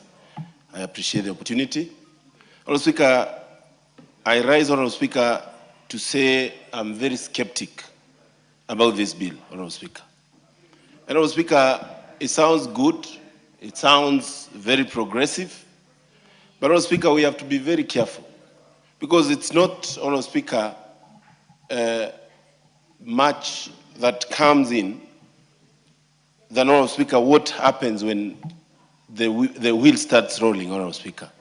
Honorable Speaker, I have been reading on some scandals around the Solvent Wealth Fund, Honorable Speaker, around the world. And Honorable, Malaysia... Are you on a point of order or you want to contribute? Honorable Speaker, in Malaysia, Honorable Speaker, there was a very serious scandal between 2009, Honorable Speaker, and 2015. And the country lost over 4.5 trillion on shenanigans around the running of Solvent Wealth Fund. Honorable Speaker, one of the most questionable things, Honorable Speaker, is the fact that these resources that we are endowed with, the minerals, the companies that have been giving profit to this nation, when they are sold, Honorable Speaker, they will not go through the consolidated fund account of this nation. Honorable Speaker, under Article 206. And this, Honorable Speaker, leaves a lacuna on the grip of this House on what will happen around the Solvent Wealth Fund. Honorable Speaker, yes, I know it is said in the bill that the Controller of Budget will approve. But, Honorable Speaker, it is not only about approvals.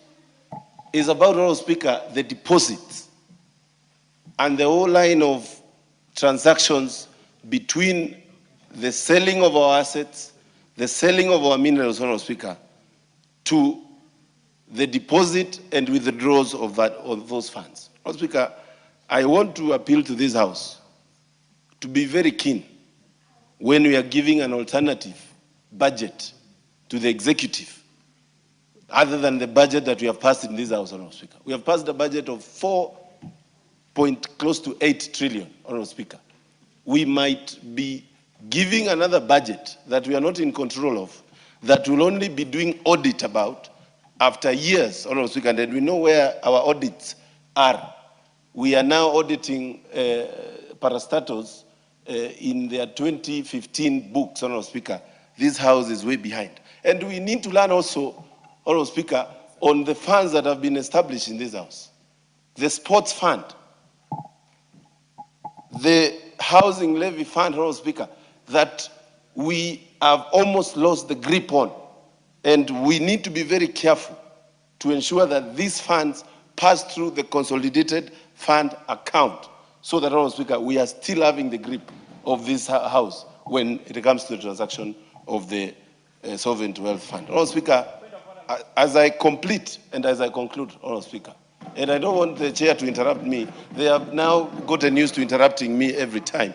Honorable Speaker, as I finish, I want to caution this House, while you're passing, do the relevant amendment, and if those amendments are not done, let completely refuse to pass this sovereign wealth fund. Thank you, Honourable Speaker.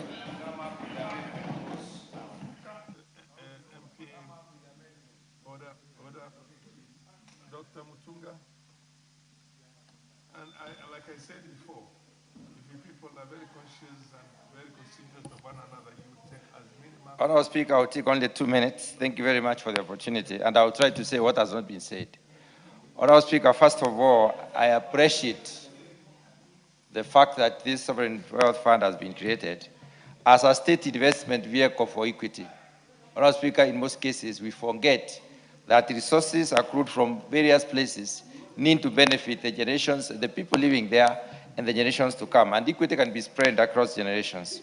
Honourable Speaker, the other issue that is also important is that this fund can be invested globally. There is this opportunity. I know the opportunity still exists, but it is important to note that we have a separate investment vehicle at the global level.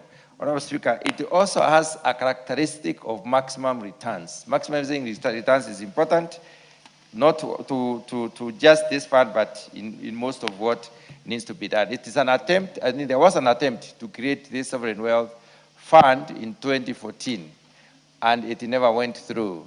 I want to thank the government for making sure that it comes early enough, and I want to urge this House to pass this particular bill so that we are able to have a sovereign wealth fund established. And the final thing I want to say, Honourable Speaker, is that the bill establishes a management management system, which is very important in this particular respect. Honourable Speaker, to complete, I want to associate myself with the sentiments of Honourable Onda on the precautionary principle. We need to be very precautious as we manage our wealth for the long term. Thank you very much. Honourable Manje. Thank you, Honourable Speaker. Honourable Speaker, I go straight to the point. Article 223, Honourable Speaker, has been a subject of debate here, and I really hope the chair, I'd ask Honourable Sunkuya to please allow me as I speak, because I need the chair to hear. The issue with the stabilization component on withdrawal as approved by the cabinet as submitted under appropriation and a supplementary budget, I would propose, you know how Article 223 has been abused. Allow us to amend this provision that it can be captured in the main budget alone, Honourable Speaker. That would be one of the issues. Secondly, Honourable Speaker, is the issue of the board. Now, the independent members have been appointed by the finance, the CS Treasury. If we leave it the way it is, we don't bring those board members here to be vetted. You'll have the same problem you have with the infrastructure fund, where you have board members who are not qualified. Let us amend that provision and give this House control over who ends up in this board. The last one, Honourable Speaker, is the component on debt. You put 3 components. Allow us to amend that we can create public debt to be a component on its own under this specific act. And hopefully, as we put in our component, our amendments, Honourable Speaker, I'll hope the chair will allow us under Article 114. Hopefully, it won't be an issue that will bring those amendments, and then we can consider them at committee stage. Thank you, Honourable Speaker. Honourable Sukuya.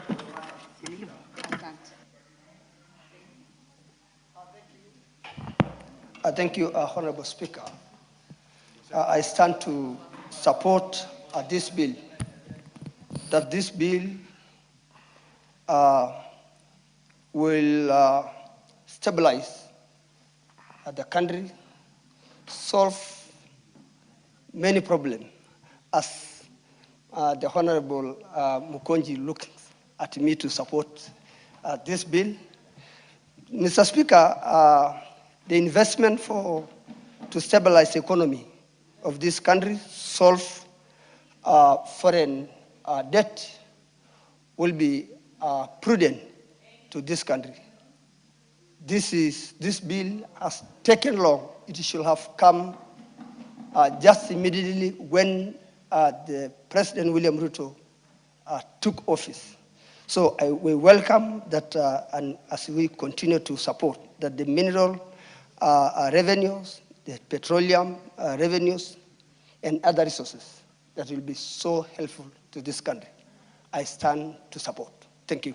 Mr. Speaker, as I add that even today I am not So as a happy man, because one of my constituents was not successfully today approved in this house, but I am sure as time goes, this house will reconsider doing that. Thank you.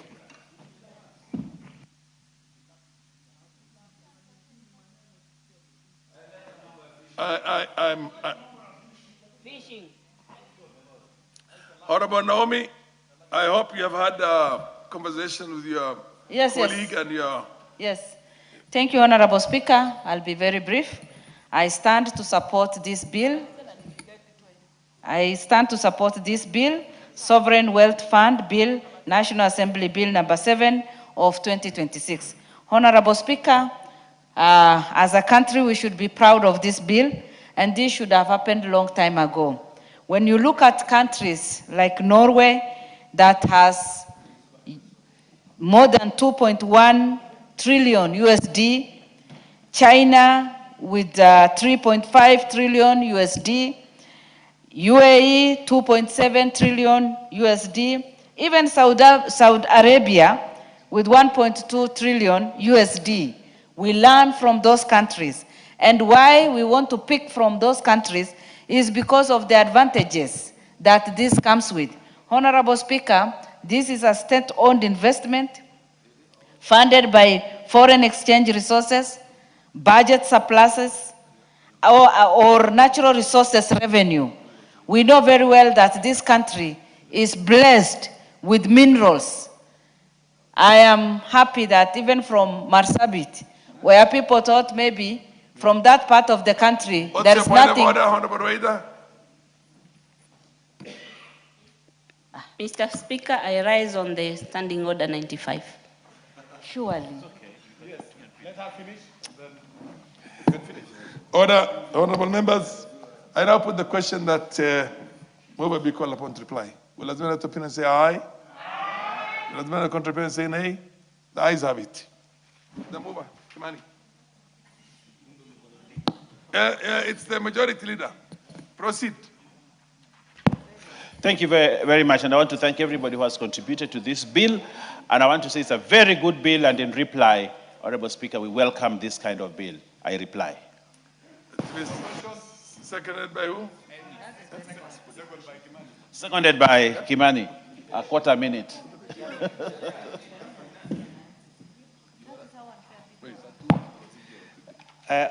Honorable Speaker, I want to assure the honorable members that have raised several concerns about the issues of governance, about the issue of the responsibilities of the fund, has been taken care of in our committee, and when it be a committee of the whole House, we will be bringing amendments, and I beg to second. Honorable members, I now put the question that the Sovereign Wealth Fund Bill, National Assembly Bill number 7 of 2026, be now read a second time. Will as many opinion say aye? Aye. Will as many contribute say nay? The ayes have it. Next order. No, I proceed with the, proceed with the, before you go to the next order, yes. A bill for an act of parliament to establish the Sovereign Wealth Fund to provide institutional arrangements for the effective administration and efficient management of mineral revenues, petroleum revenues, and monies from other sources allocated to the fund and for connected purposes. Order number 10, Committee of the Whole House. Honorable members,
Honorable members, let's have order in the House.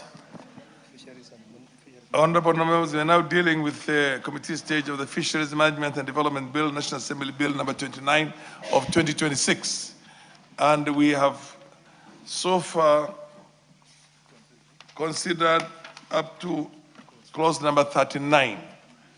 Now we are at clause 40, am I right? Yes. Clause 40. Okay. Clause 40.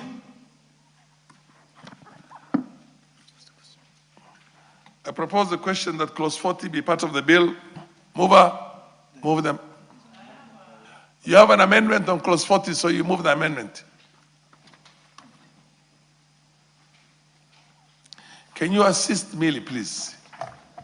Clerks at the table. Thank you, Mr. Speaker. Mr. Speaker, in clause 40,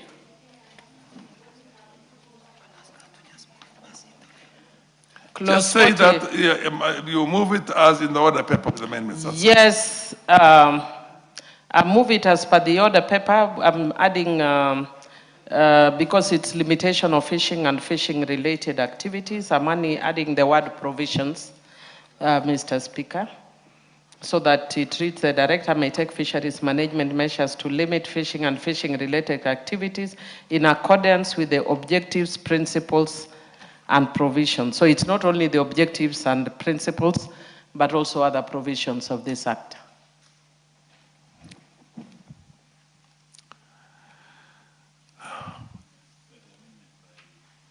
Is there the additional amendments, am I right?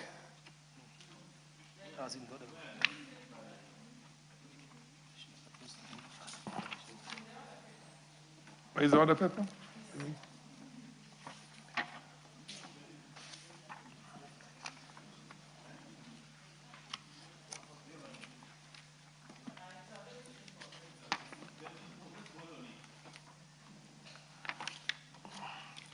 I propose the question that clause 40 be amended as proposed. I put the question that clause 40 be amended as proposed. Will as many after opinion say aye? Aye. Will as many as contrary opinion say nay? The ayes have it. I now put the question that clause 40 as amended be part of the bill. Will as many after opinion say aye? Aye. Will as many as contrary opinion say nay? The ayes have it. Clause 41.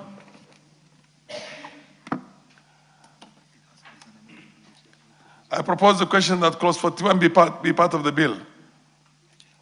Chairman, proceed and move the amendment. Honorable Chair, I propose that clause 41 be amended as per the order paper, and the amendment 6 to enable the CS by regulation to provide a regulation of the emerging fishing methods, and also to develop a guidelines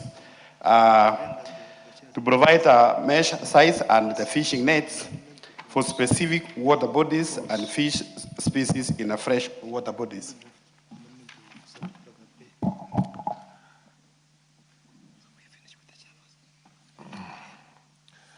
Honourable members, I propose the question that clause 41 be amended as proposed by the chair.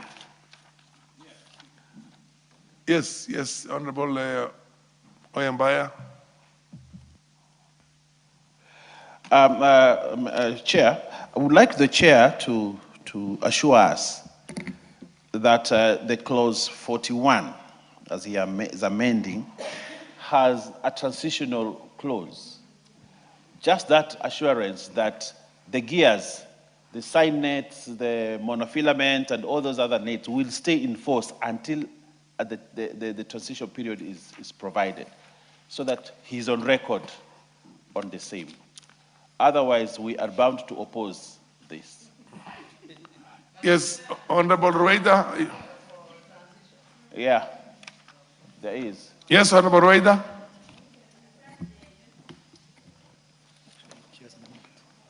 No. Asante mwenyekiti. Nimeona kwa 210 mwenyekiti wa kamati alikuwa amezungumza kuhusu mambo ya kuongeza muda, wavuvi wapewe muda kwa muda wa miaka 2. lakini hiyo haitoshi. Bado kuna marekebisho ya sheria yangu. Naomba pia nipewe nafasi nitoe marekebisho hii ya sheria.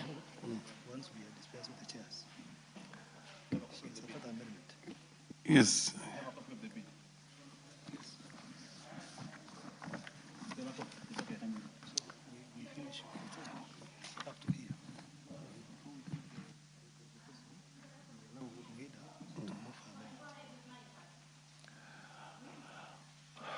Okay.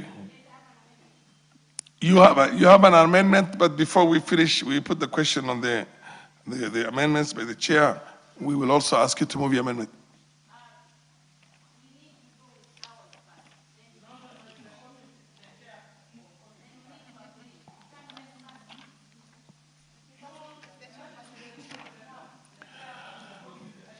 Why don't you debate the issue of the transition now? You might be able to convince the chair to change from 2 years to maybe 10 years if you want, or 5 years. Thank you. Asante mwenyekiti. Hizi nyavu zinatumika juya na nyavu za uzi mmoja. Kwa lugha ya Kimombo, beach seine and monofilament. Hizi wavuvi wetu bado wanatumia. Ukifunga hii, umefunga maisha ya watu wetu. Kwa ufupi, bila mazungumzo mengi nitazungumza kwa amendment yangu, ni kwa marekebisho ya sheria, ni kama kutuambia atushike watu mmoja mmoja kule Lamu Mashariki atuchinje. Tuko tayari kwa kuchinjwa kuliko kufunga hii. Hiyo ndio kwa lugha nyepesi. Sisi watu wa Lamu Mashariki na watu wa Pwani, especially Lamu Mashariki, bwana mwenyekiti, kwetu hakuna kiwanda hata kimoja chochote. Uvuvi ndio sisi tunakula nayo, uvuvi ndio tunapelekea watoto shule, uvuvi. Haya ni kucheza na maisha ya watu wetu.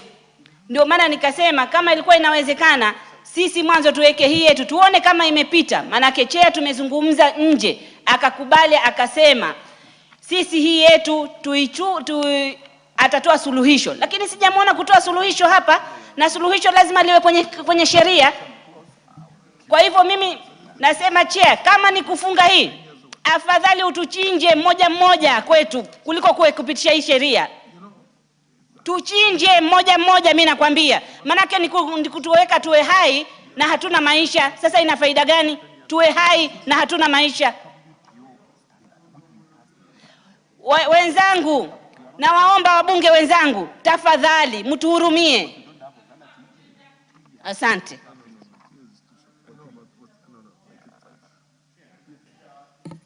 Yes, Owen Baya. Very important that we become very sensitive to the issues that Honorable Roida has raised. Yes. If you look at that clause 41, and I would like for the record of members here to hear this. Clause 41 says this: no person shall use, permit to be used, or attempt to use, or carry on board a vessel, the method of pair trolling for the purpose of fishing, monofilament net, which is the one that is used there, monofilament. Now they're saying that when we pass this law, our fishermen will stop using the monofilament net, which is the lifeline of the people there, which is what Honorable Reid is saying. Then it goes in, attachment to any trolling net, and I want to go to sign, I and J, a beach sign net for the purpose of fishing. That net is what the people of Lamu use. And that's what the people of Kilifi use. That's the people of South Coast use. I don't know whether it is used in Lake Victoria. And then if you go to J, a sign net in any body forming part of a riverine system. I think it is used in the riverines, Speaker. Now, these three items are contentious. And we should not allow this to happen. Because this is the lifeline, the lifeblood of the fisher people at the coast and the river. But now we are saying that we want to ban them. Essentially, you are banning fishing in this country. Because the peasant fishermen, the artisanal fishermen, the fishermen in my place cannot afford the big nets, the nets that are being recommended here. They cannot afford them. So today, if we pass this law here, what we have done, we have put a meal on the neck of our fishermen, and we have put them at the depth of the sea for them to die. Honorable Chair, this we cannot pass unless the chair here, which we agreed with him, that we'll have a transitional period, and that transitional period should be able to allow our fishermen to acquire those nets that are allowable so that we move forward. But on this one, we will do you wish to be informed by Roida? Honorable Bayer, do you wish to be informed by Roida? Yes, I wish to be informed by Roida. Chair, there is this part on the 210. Chair, I don't know if you don't see it. 210, clause 210. There is part 4, which says section 41, 1E, H and I of the Act shall not apply for the period of 2 years from the date of commencement of this Act. So please, Chair, make it in the Hansard. We know that this is the precaution you are taking. Usicheke, Chair. Hii si maisha mambo ya kucheka. The Honorable, yes, what's your point of order? Thank you, Chair. Chair, in order to enable us to make progress, this is not the second reading. This is committee of the whole House. And in committee of the whole House, if you actually look at what the chair of the committee is amending, it's not any of those ones that we're talking about. So we can discuss and discuss unless we are actually deleting the entire clause. What we are saying here is not helpful. It's that we either brought amendments that delete the specific clauses, or we provide a transitional period. Of course, some of the ones we are saying even us affect our local fishermen, because most of the fisherfolk, the artisanal fisherfolk, are very poor. And that is why you see even in my own proposed amendment, and I thank the chair that we have actually even made provision for a percentage in the fund for artisanal fishers. But I'm also saying some things about, in my amendment, of the welfare. But the chair needs to inform us. Is there amendment on transition? If there is amendment on transition, then let us pass this so that we make progress. Yeah. This is not. Order. Honorable MP for Kisauni. Yeah. Before, allow further enrichment of the debate itself before you take the stand. Yes, MP for Kisauni, and then followed by the MP for Bute. Ndugu mwenyekiti, pia mimi nimesimama kuwa na wasiwasi katika swala hili, na pia mimi nasema kwamba wavuvi wetu waendelee kutumia nyavu zile ambazo wako nazo, wasibadilishiwe, kwa sababu hali ya uchumi upande wao iko chini sana, hasa katika bahari ya Hindi. Kwa hivyo mimi pia niko hapa kuona kwamba hilo jambo halifaulu, na ikiwa itawezekana hicho kipengee kitolewe kabisa, kwa sababu wavuvi wetu hawana uwezo wote za kubadilisha jambo lote. Asante sana, Mheshimiwa Speaker. Honorable Sanei. Mr. Speaker, in as much as I feel the sentiments of my colleagues from the coast, the fishing communities, I'm getting a bit confused. What this bill proposes is the sustainability of livelihood, the fishing livelihood, to the extent that you are sure of what kind of mesh, nets, thickness that you use as fishing gears. If you allow any kind of fishing gear, Mr. Speaker, you should know that you are depleting the same livelihood we ought to preserve and conserve. We must allow fish to breed well so that our fishermen can always have stock and make a living sustainably. I am actually lost on my colleagues that they want to finish fish in the ocean or in their water bodies in 2 years, and still allow for more transition. I am a natural resource manager. I do not accept this kind of amendment. We need a guaranteed sustainable life.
livelihood for the fishermen. At that, the committee has put up a transition of 2 years from the date of commencement of this act. Indeed, Honorable Speaker, let me put it on record. In Lake Victoria, the police of Kenya and the people involved in Uganda have more or less imposed some restriction on the type of the nets that can be used. So the transition to the rightful nets and fishing gear is already on the way. A 2-year transition from where I sit could be enough. And as we proceed, we must make arrangements to put a fund aside to ensure that these fishermen can get these right gears within a certain transition period we are talking about. But to open it up completely, Honorable, they could be having a lot in the Indian Ocean. But probably the fate that is befalling Lake Victoria will soon catch up with them and will go the same problem. I plead with them, a 2-year transition is adequate. Is the order, you want to, order, honorable members, order. Yes. Chair, do you have, within the transition itself, since you are going to be collecting a levy, do you have a system in which you are going to empower those small-scale fishermen in the Coast Province with the right nets themselves that are essentially conform to the kind of what they call restrictions you want to enforce, or you just want them to go and look for these big, rather expensive nets themselves? In this transition, is there a fund put aside to empower these fishermen to transit into the bigger ones? Bas, thank you. Thank you, Honorable Chairman. And Honorable Chair, as the chair of committee and the entire committee of Blue Economy, Honorable Speaker, we went around this country, all the fishing counties, from Nyanza to Western. I was in Lamu, Kwale, and everywhere. We were also with Honorable Owen Baya in his constituency, and also Honorable Rueda's constituency in Lamu. I was there myself, Honorable Speaker. And this issue of the fishing gears, especially the fishing nets, is very emotive and close to the hearts of the fishing communities, Honorable Speaker. Honorable Speaker, the substantive bill, this one, and clause 41, actually bans those fishing, the current fishing nets. Those are monofilament nets and those other nets.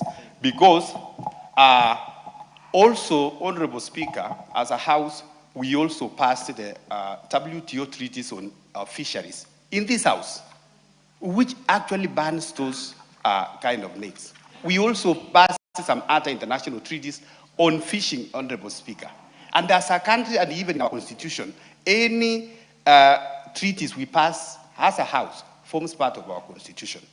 But again, Honorable Speaker, as representatives of the people, the members of parliament, the members of the Blue Economy, who went round to do a public participation, we discussed with the ministry and also with the government that you cannot again ban these nets. You cannot tell the people don't use these nets without providing an alternative. They need to give them an alternative because there are people who defend the fishing 100%. They don't have any other alternative. So, Honorable Speaker, what does my committee did? The committee, Honorable Speaker, under the transition clauses on 210, which is there, Honorable Speaker, all those areas, those nets, we have given a transition that the fishermen, they are going to use their current nets or those sea nets and the monofilament nets for a period of 2 years. And Honorable Speaker, on that 2 years, I want to draw the attention of the House to also a new clause 41A, which we have introduced.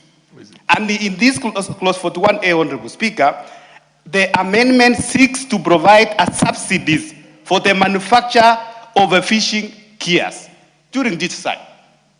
We are providing we are telling the government you need to provide a subsidy to these manufacturers so that in 2 years' time, we have the Chair, manufacturers. manufacturer is an investor, is Yes. a rich person. Yes. Order, the order. cabinet- Yes, The manufacturer, I'm coming there. order for the benefit of the chair. Manufacturer is an investor, is a rich person. What are you doing to empower? Order. The chair is talking and everybody is talking from. What are you doing to empower those local fishermen who are subsistence fishermen? So, Honorable Speaker, if you check what Honorable Rueda told you. Yes, yes. That if you, and that's what if you remove it. Honorable Speaker. Yes. Also in this amendment, we have a fisheries fund. I think it is here. We passed under 27. You have to be, 27, under clause 27, Honorable Speaker.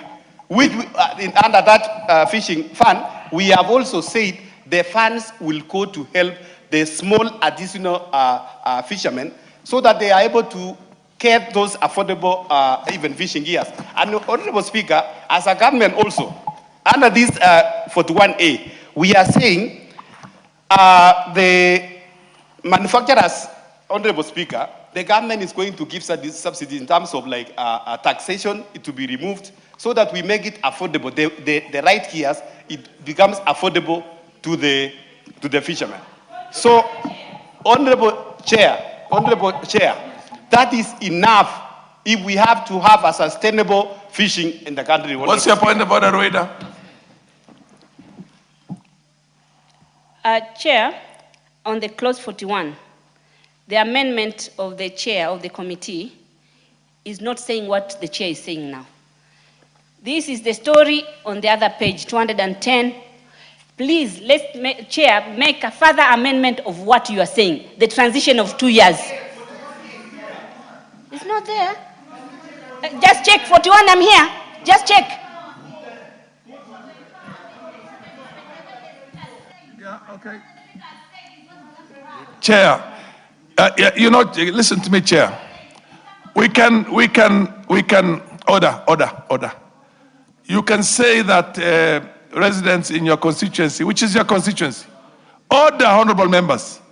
Chair, what's the name of your constituency? Marakwet East. Marakwet East people use wood fuel for cooking, am I right? You can say that we're going to ban wood fuel for cooking, but we'll have an investor to come and establish a gas, industry, their factory. So they can buy from the gas. They're using the wood fuel because they cannot afford the gas. So these people are using the monofilaments and the rest of them because they cannot afford the gears that you want them to use.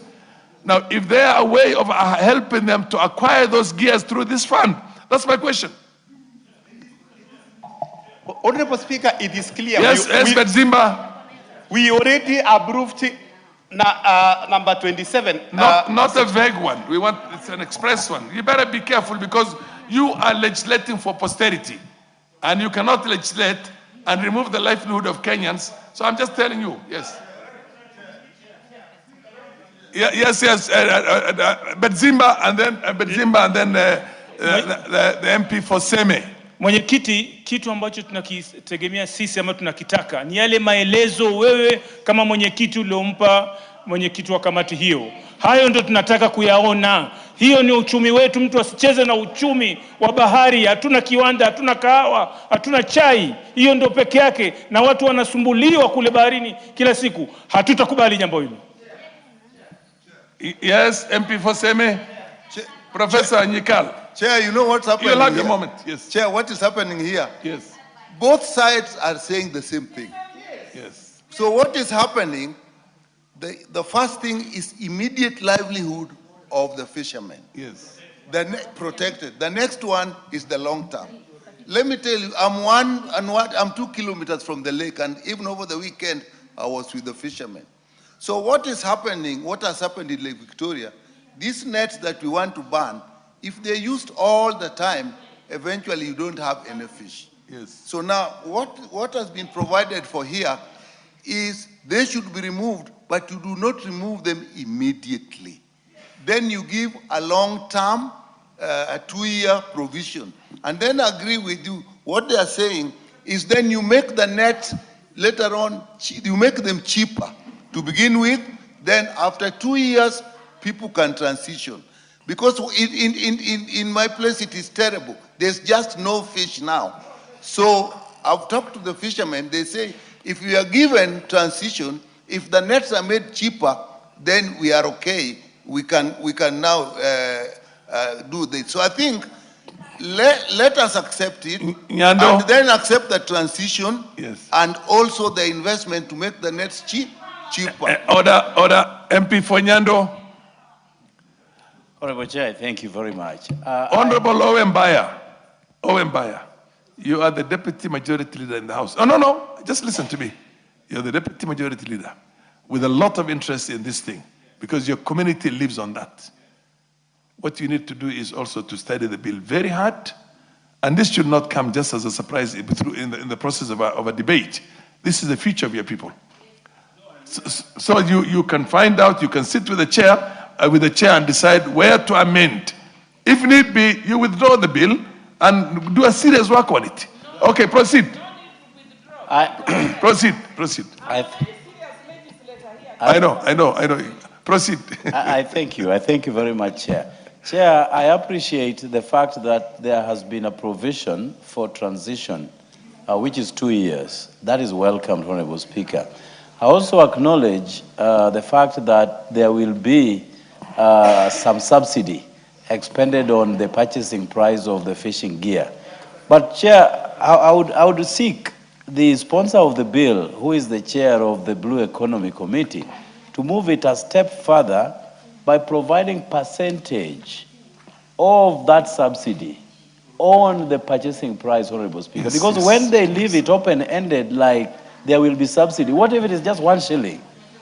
Yeah, so I think there should be a percentage, maybe prefer 50%. Chair, if you had listened to what Honorable Oundo is, MP for Nyando is saying, you would be able to enrich yourself. MP for Nyando is telling you, you need to get to specifics in terms of assisting these subsistence farmers. They are subsistence farmers, they catch the fish, they sell it, and they live on it the same day. Am I right? Yes, what's your point of order? Thank you, Chair. Chair, I'm urging members to listen. Yes, you're right. You're very right. Because we are splitting hairs over the same thing. We are people who are interested in conservation. I'm seeing Honorable Sally has gone, like myself. But there are also members who are interested in livelihoods, like myself. And so we must make sure that we conserve so that we have sustainable fisheries. You make a balance, absolutely. Yes, but also we cannot conserve while killing people. Yes. So we must provide for our people even as we conserve. So a middle ground must be found. That's the bottom line. And that middle ground, part of it was already done when we brought amendment to 27, where the fish levy fund was set up. And he gave 10%. The only thing is that we probably may need to recommit because we did not then reduce. I've calculated when you give it 100%, it becomes 110. Or you reduce others. If you reduce the others, it's okay, but just confirm in the answer. Because we have provided, Chair, I just want to indicate, maybe I can read for you what was there before. The levy collected under subsection 12 shall be apportioned as follows. 20% to research and innovation in blue economy, 20% to be applied for fish stock assessment allocated to the Kenya Marine Fisheries Institute, 20% for monitoring, control and surveillance, 5% to Fisheries Observer Program, 5% to Blue Economy Fisheries Management, 20% for capacity building scholarships awards, 10% was for the administration, but we added 10% to artisanal fishers. And the 10% for artisanal fishers was for purposes of issues like this. And if we want us to do it further, we may need to then recommit 27% had said that it shall be for purposes of this, but not necessarily so. We can make, because I have a further amendment, I have a new clause that we have agreed with the chair that talks about the welfare of the fishers. We could actually then say, make reference to that 27. Yes, yeah, agree to be informed. I just want to be on record, Honorable Speaker, that indeed we made an amendment here, which that amendment was even brought by Honorable Millie. And we reduced the monitoring and evaluation, 20% of monitoring and evaluation, and we kept 10% to artisanal fishermen. This one we passed. And Honorable Speaker, I want again to speak to Honorable Rueda. 210, subsection 4. I want to read it to you, yes, and to be on the record.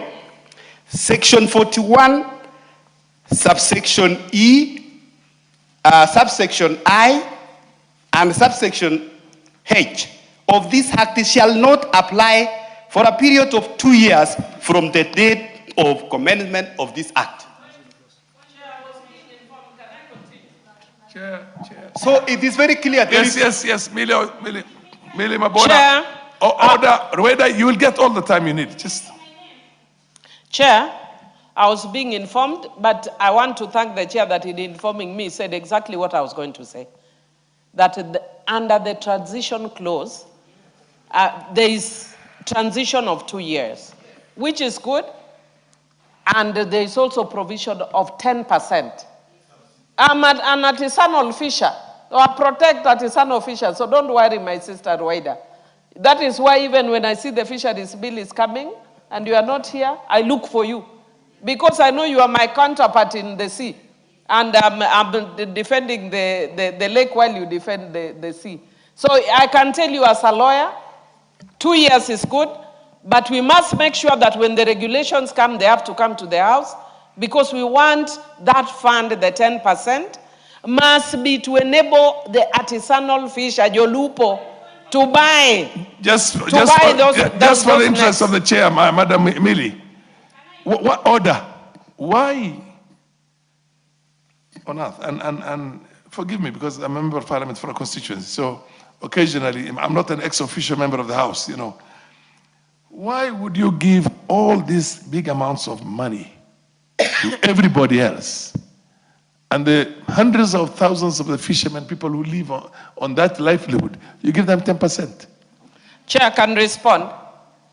Chair, there was actually nothing to artisanal fishers. But that does not mean that. And I had actually, if look at the coffee farmers and the tea farmers. Yeah, I know. The kind of subsidies they get from the government. Yes, I'd actually provided. We have passed in here many years back, when $1 billion shillings was the equivalent of the 10 billion today, 5 billion, 6 billion shillings for coffee farmers and tea farmers. So why would you just say, as that the levy itself, and you get 10% to try and, I mean, there is, I know you come from that and you need this support, but don't you think that is a little bit of a raw deal, extremely raw deal for the fishermen? Actually, the reason why, and the chair of the committee knows, I brought an amendment to set up a fund, a special fund for artisanal fishers.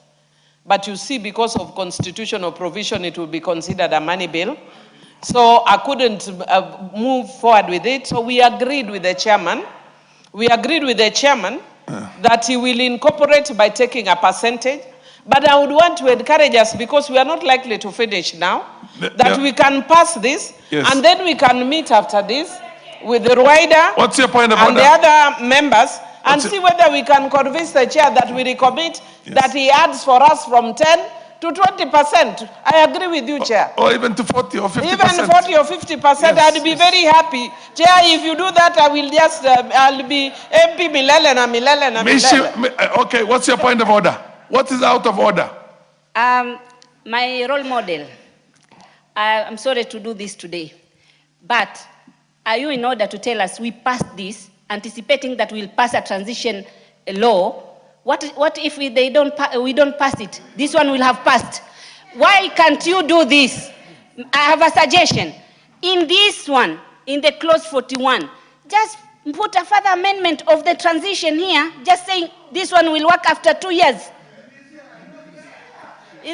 We have to pass 20. Order. Honorable Mishi Mboko, I'll give you, and I'll give you also Seme. Thank you, Honorable Chair. Honorable Chair, I think we are just moving in circles. You have given a very good proposal, and the proposal is, we have already the transition. Let us ensure that we put some empowerment or some funds, which will go directly for the purposes of the net. No, you talked about 10%, but you didn't say that it is going directly for the purpose of the net. It can be used for any other purpose. And even the subsidies, you are giving the subsidies to the manufacturer. How do you know whether that subsidies will benefit the fishermen? It might not benefit the fishermen. Let us have a subsidy which will go directly for the pricing so that it will ensure the fishermen will get a lower price on this matter. I think we go with the proposal which the chairman have told us. We have to go because this is low. This is low. We cannot just assume because you have said there is 10% somewhere, it will go in the issue of the net. Let us do it directly. That the levy we are putting, the 10% or rather 20%, it will go there for that purposes. Order. Chair. I think let's make progress. Rueda, you cannot keep on jumping up and down. Sit somewhere and listen to everybody else. Order. Yes, the MP for Seme. MP for Seme. Chair, there is provision. It is what we are talking about here is the amount, and we are putting percentages. But really, if you look at it, we are actually going in a lot more detail. There are always regulations that will come. So the percentages and where you apply the money can actually go easily on the regulation. If you put everything here, that's not so. If you have put, we have put a transition time. We have put provision for this. Now, the rest, why don't we do it on regulation? And let me also say, Chair, one thing that Honorable Rueda is concerned about, that if we put it here and then we go to 210, then we don't. But I'm also telling her that she's here all the time. You can have recommittal. So you can have a recommittal. So there's all the provisions. So let's move, Chair. Okay, Honorable MP for Nyando. Chair, I think we are making progress. Yes. The chair was deeply engaged when we were proposing that the subsidy needs to be in tandem with the pricing of the fishing gear. So if we say, for instance, it will be 50% of the price, that needs to be captured. Otherwise, if we leave it open, it is susceptible to abuse. Somebody may say, I've given 20 shillings for subsidy on that price. So that needs to be captured. But again, most importantly, when you talk about the percentages that you have apportioned for various activities, we also need to know under reproduction, because you have fish hatcheries, you have to reproduce further. So how much percentage has been given for reproduction? Because we may at the end of the day fish everything, but we have nothing at the end of the day.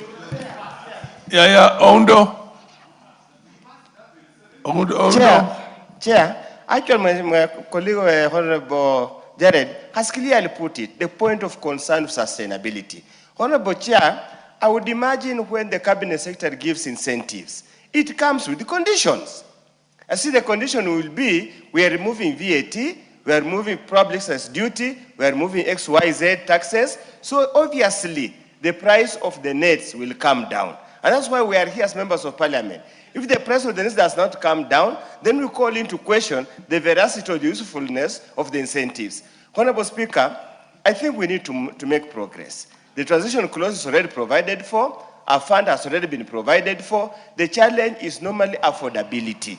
And if we can manage to reduce the cost, then our farmer, our fisher folks will manage in any whichever way to get the right gears over time. And we also need to organize our fisher folks in terms of cooperatives, in terms of any other arrangement, where they can get some funds through the government or any other arrangement through the counties so that they can also lower the cost of acquiring the correct fishing gear. Rafael but we can't Wanjala. leave it open. Rafael Wanjala.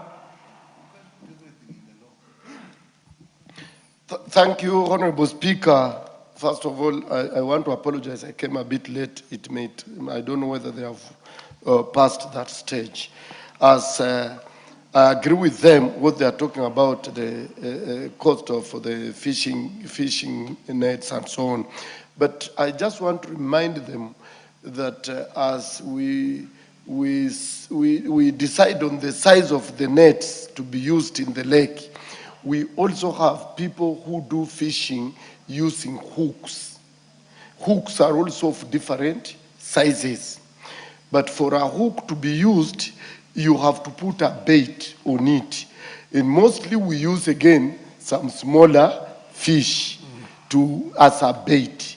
What will happen that you have, when we have decided to stop these other small fishing nets, and yet the fishermen who want to use hooks would want to use would want to get the small fish to use as bait. bait. Yes, on hooks.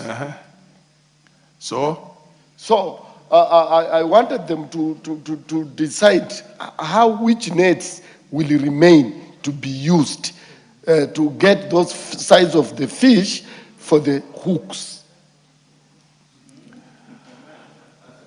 Chair,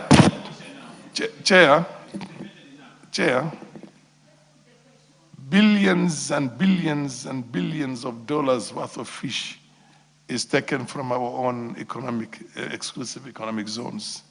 And I'm talking about as East African countries. There are vessels out there in the sea that are massive. I want you to listen. There are vessels out there, there are trawlers, there are even factories in there, people who catch our fish and do the processing there and bring it to you in the canned form. For you to have this bill, which is coming at an opportune moment, not only should you be worried about how the small subsistence fishermen are going to live or cope with these things, because you have, what did you call that body, that international body that wants you to pass this law? WTO. WTO wants you to pass, and for your information, WTO doesn't care about third world countries. They're there to be exploited. Order. Why don't you have a very progressive one in which you think of having cooperative societies, the same manner in which the coffee sector and the tea sector have been developed in here? I know the livestock sector from my side nobody has cared about us, but at least now that we have the fishing sector in Parliament here for the debate, why don't you think of a very progressive bill that essentially is going to take care of a lot of things, helping the fishermen to go into cooperatives, to do the right gears, to be able to buy even vessels that they can use themselves through the kind of fund you're talking about. You get my point? Because right now we have a housing levy fund, which is 1 point what? And we're building what? Hundreds of thousands of units. We're going to millions of units. If you're going to have a fishing, which is 1.2, that is going to translate into billions and billions of Kenyan shillings. So why don't you have a progressive manner in which you empower Kenyans so they become big operators over a period of time? In line with what you're saying now, I'm just telling you, some of these things, think about recommittal, think about very loud about it, not only how to support and assist and empower these subsistence fishermen, but how to develop them into powerful. Anyway, what do you have to say? Honorable Speaker, I think even so far where we are, the bill, if we pass this bill, we already have a progressive bill, which was never there before. I agree with you. Then some of the issues, Honorable Speaker, as the Honorable Nyikala has just said, we are going to address through regulations. And also, this act is not cast in stone. Even after that 2 years, even in between the 2 years, we can still bring some amendments to some clauses here and there. Why don't you now? But now, because you know the fund, Honorable Speaker, is at clause 27, which we already approved. Yes, we already passed. So we will have a further discussion if there is need to recommit. That's the point. So then, so give an undertaking. So that we make a progress, Honorable Speaker. So we proceed with the remaining clauses. So the recommittal normally comes. So can you give something that essentially is going to? I have to make consultation, Honorable Speaker. I cannot. Yes. I cannot say that this time that I'm going to recommit this because I have to consult with stakeholders, also with the ministry, and also the implementers, Honorable Speaker. Yes, proceed. Chair, you've mentioned about WTO. Yes. One thing that we must recognize is that Kenya also belongs to the family of nations. Yes. And even though we have the part of the Indian Ocean with us, which is partly the bone of contention here in terms of fishing gears, you cannot fish over and above what the international community under the fishing industry has allocated you. And that is why each and every year, they must take stock. They literally count the amount of fish in our ocean here, record it, and it has to be factual. And then it goes for discussion within the international community. Now, based on that allocation, based on the numbers that you have, a country is allocated in terms of percentages, what you can fish. So probably as you advise the chair on those kinds of committal, we also need to tune it and tweak it around. What's your point about the radar? Member, in order, are you trying to say the poor fishermen are fishing over the international ones? Why don't you stop the trawler? The trawler is there and we have no problem. Stop the trawler. The poor fishermen are not fishing. MP Fonyando, you probably don't know this. MP Fonyando, billions and hundreds of billions worth of our own fish off the East African shores are poached by Chinese, by Spanish, by everybody, Thais, by everybody. So, in a sense, yeah, proceed now. I wanted you to give an undertaking for a recommittal. Speaker. In the recommittal, yes. Speaker, I cannot give an undertaking of recommittal because this law we have to consult with all members. But I am ready for recommittal, Honorable Speaker, upon consultation with all the stakeholders, including the ministry and also Council of Governors, Honorable Speaker. So, but I want to assure the House that we are going to pass a progressive law, a law which is not going to oppress fishermen, but going to help them in their livelihood.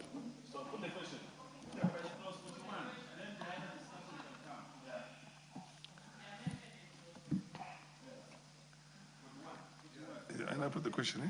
Yes. I now put the question that clause 41 be amended as proposed. Will as many have opinion say aye? Aye. Will as many have contrary opinion say nay? The ayes have it. I now put the question that clause 41 as amended be part of the bill. Will as many have opinion say aye? Aye. Will as many have contrary opinion say nay? The ayes have it.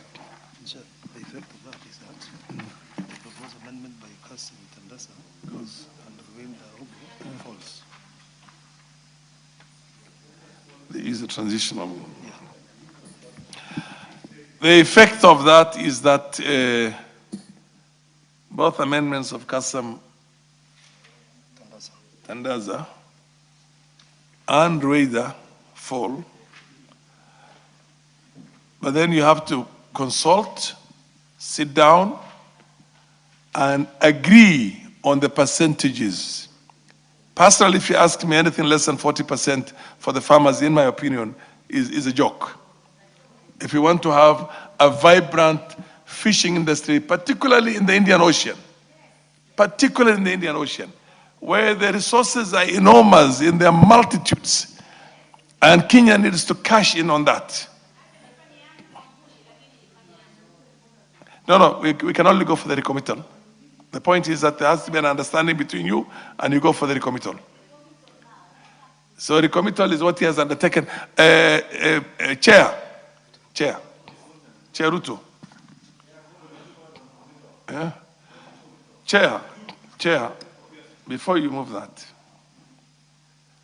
clearly there is need for a serious consultation for there to be recommittal, because this bill cannot be concluded today. It can't. Yes. It is. Recommittal can either be done by the chair, or recommittals can also be proposed by individual members. Yes. And therefore, because the chair seems to be, I want to use afraid, I know he's a very bold person, but he looks like afraid to commit. We will move recommittal. You move the recommittal. Yes. And you will seek As the right individual percentages. members. Where is it? Yes. We will remove. Honorable members, recommittal procedure. Order, honorable members. Let me tell you, according to the standing orders. 27. No, not only that. 27, 41, 42, all of them, they can seek recommittals. And they propose. Now, a member who desires to amend or delete a provision contained in a bill reported from the committee of the whole House, or introduce a new provision in the bill, may propose an amendment to add at the end of the motion for agreement with the committee of the whole House the words "subject to the recommittal of the bill in respect of some specified clause, part or some proposed new clause or new schedule to a committee." If the amendment, so that recommittal is possible. It can be done by a member of an ordinary member, or the chair can do it.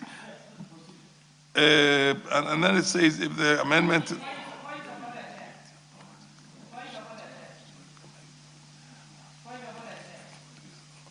Yes. Yes, what's your point of order? Chair, could I make a special request? I know that before the House Business Committee, we have actually sought the pushing of this bill quite a number of times. Yes. Because originally I was the one who had the most, actually, amendment. And because of that, at least on my part, we managed to get a middle ground with the committee. But the way we are progressing, Chair, we might end up completing this bill next year, because we've been here for an hour and we've only done one clause. So my request was that if we could actually refer this to winnowing or harmonization between all the members who have proposed amendments, because all the fisher folk, because then it will enable us to progress further. I mean, faster. So then, but the way we are going, yes.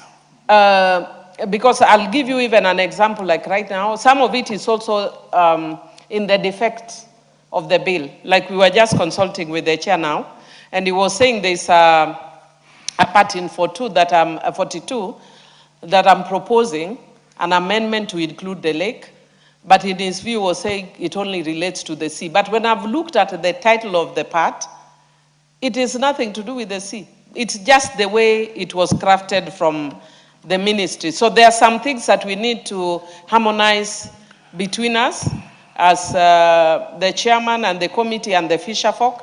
And I would request that at that meeting, if possible, the ministry would be there. Ordinarily, when you have a bill like this, you would have the ministry officials also here, so that we hear their perspectives as well. So if it's agreeable, ordinarily, Chair. I agree with you. So Yes. you want us to adjourn my debate? Yes, I would request that we then do you that. can move it. You move that, it.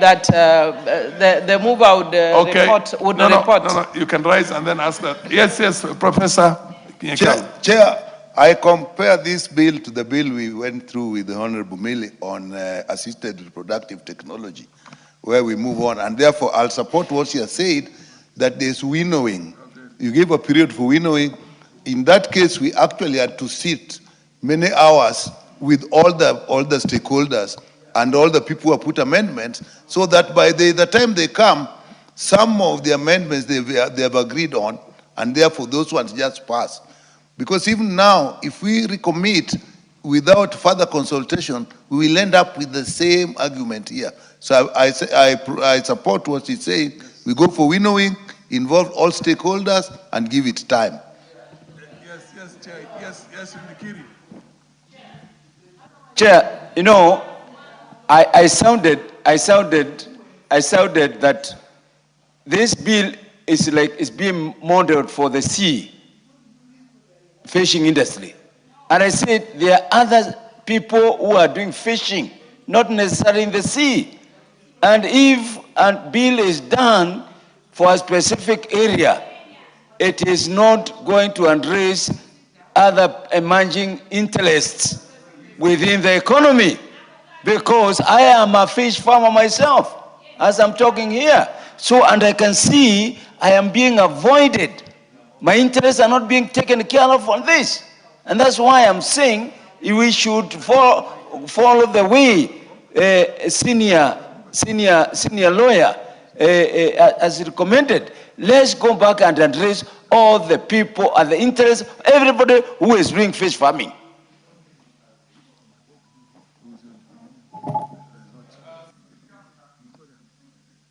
Yes, the chair. Honorable Speaker, this bill, the fisheries bill, the new fisheries bill we have, is as a result of nullification of the entire fisheries bill 2016 by the Malindi Court. And Honorable Speaker, by Malindi High Court. So, Honorable Speaker, for the last 2 years, this bill, at one point it wanted to originate from the Senate, but it got stuck there. They were not able to make progress. It took us almost 1 year to be where we are now. But again, we have both timelines in the court and also timelines in terms of legislation. If this bill is not going to be approved in this session, it lapses and then we have to do it afresh. I want to agree with the Honorable Millie. And I want also to ask the honorable members, you know, Speaker, you will find that many of these members, when we were first reading, the second reading of this bill, They were not there. They were not there. Yes. When we tabled the public participation report in this house, they have not even read. Yes. So at this time is when they're realizing that we are now at clause 41, where there is some fishing nets are not required. So I want to plead with members. As we come to a close of today's business, Honorable Speaker, now it means next week, we only have next week to finish this bill and transit to the Senate. If there is a member who has an amendment, like the way the Honorable Milia said, if there is a member who has an amendment, please propose your amendment. We can have a sitting with our legal clerks and all of us we sit so that we can harmonize. So when we come next week, we just need to move clause by clause. So we can agree that I chaired a session. I chaired a session when we were deliberating on the coffee bill here. And all the coffee farming areas, the members were here. They were here. They enriched it, they debated it, a lot was changing, and eventually we ended up with a very good bill. Not only that, that's why in this session, since the election of 2022, coffee is doing better than it's ever done in the history of this country. Because there was a deliberate effort. At that time, we went to Meru. I'm not a coffee farmer myself, but I've been a part of the Coffee and Tea Parliamentary Association as far back as 1993. So the point is, the fishermen from the lake and the sea, you need to come together. You need to literally look at the best practices all over the world. You need to look at other sectors, other agricultural sectors in the country, so that you also get your fair share now, because there is goodwill. You get my point? We're also trying to navigate the same for the livestock sector, because livestock in this country for the longest has only been for the white farmers who used to farm, the dairy and the beef cattle up there. It's never been for the local people out there. But right now we are taking it seriously. So I agree with you, but she has to move now, and really how to stop the... No, I was saying, Honorable Speaker, so that all of us, we agree between now and Tuesday, and I want to plead with the leader of majority so that you prioritize it in the House business next week. Honorable Speaker, we have all the contentious clauses, we agree. Chair, my suggestion to you, one thing is I'm actually very happy with you, extremely happy with you. Somebody who has never done any fishing, you don't come from a fishing background. I'm a pastoralist. Who is a pastoralist and who is willing to learn a lot. And in the process, and there is the bit of lumping all these committees together because of water. No, you can't. You can't now. We'll make progress right now. So my position to you, Mealy, Honorable Mealy, this is your bill. I know it's a government bill, but you are there as one of your government. And you come from people who depend exclusively, almost exclusively, on fish and sugarcane. So why don't you, I don't know whether you should move an adjournment of the motion. Yeah. Okay. No, we can't proceed. It's almost time. Chair, I think I feel very honored. Actually, a lot of people, when they listen to this bill, many people think it's a private member's bill because of the amount of energy and time that are put to it. But because I am largely voted in by fisherfolk. I represent fisherfolk. Most of my constituents live either directly off fishing or indirectly through fishing. They are supported with through fishing. But Mr. Speaker, because of the time, I think even the leader of minority can move reporting. What I suggest, you report progress, yeah. Yeah. We report progress, yes. And I think the chair can do that. But we will mainly sit in the House business. So as we're reconfiguring business for next week, we need to make sure this bill, because I can see there's limited space for next week because of the issues. And if we do not find space for it this next week, it will lapse, and which is dangerous. So we would trust you and our leadership to ensure that we have it on the order paper for next week so that we complete for Tuesday or Wednesday. And we cannot take the risk of Thursday. Can I just... Yes. Yes. Chair, I know that there is quite heavy business next week. Yeah. And so even if I'm putting this on to loading or requesting the House business to load it, perhaps we may be forced to, as somebody has suggested, that we have an extra sitting. And some of us actually are going to be forced to make major changes, even in our schedules. I wasn't supposed to be around next week, but I'll be forced to stay. So I would be requesting members, if possible, because there is no time. Otherwise, it would lapse. If we could find time either tomorrow or Monday. I know members go to constituencies, but we need to agree either tomorrow or Monday to do the winnowing. Otherwise, we'll come back to the same issue. So we need to agree to do either Monday or Tuesday. And Rueda.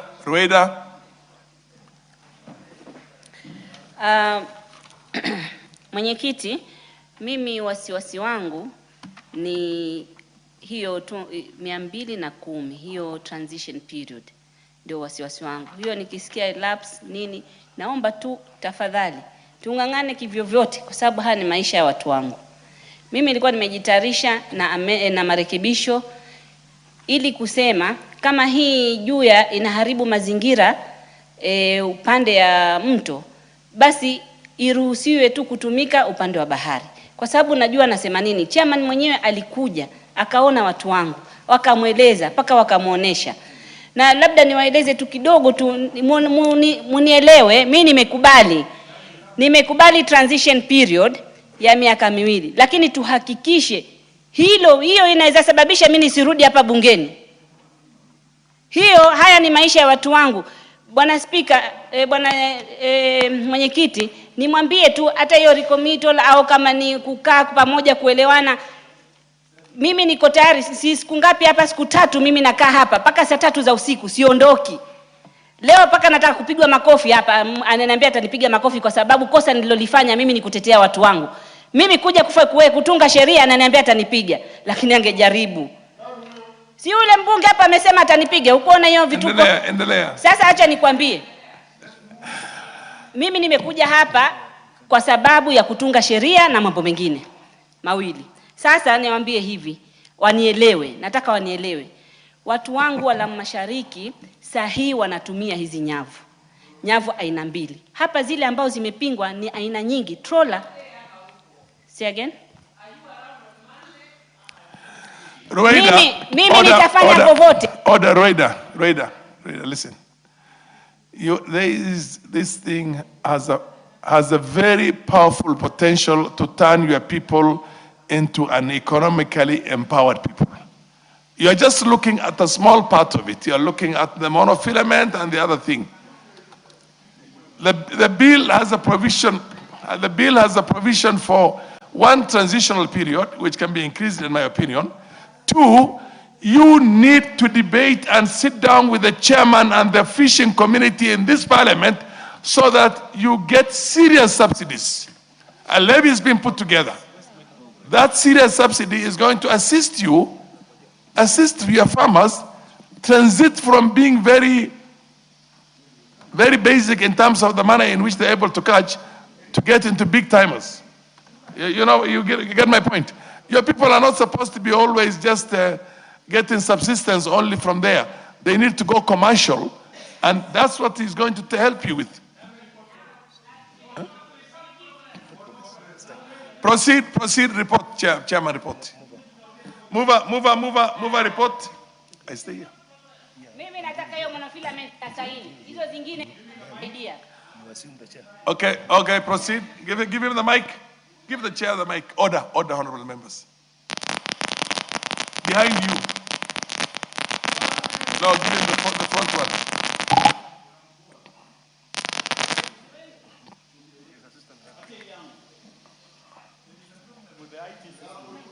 Okay, go to where Rindikiri is. Rindikiri. Honorable Speaker, pursuant to our standing orders 134, I want to report a progress that Honorable Chairperson, I beg to move that the committee do report the House and its consideration the Fisheries Management and Development Bill, the National Assembly Bill number 29 of 2023 to clause 41 and its approval thereof with amendments and seek leave to sit again, Honorable Speaker. Thank you.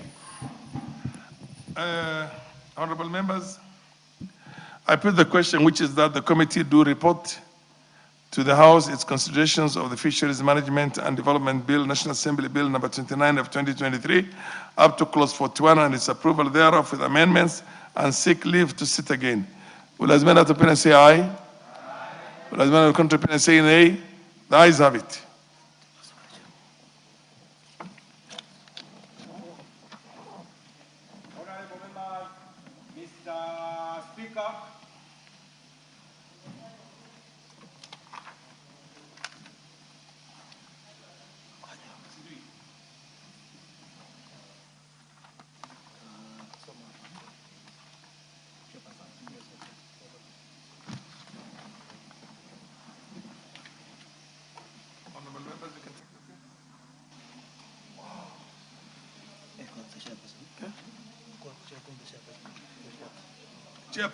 Chairperson, report.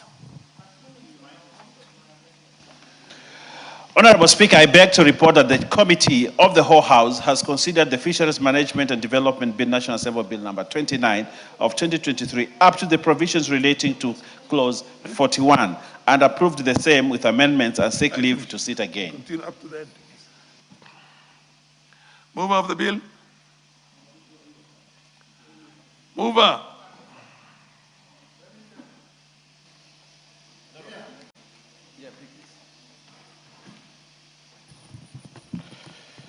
Honorable Speaker, I beg to move that the House do agree with committee of the said report. In the said report.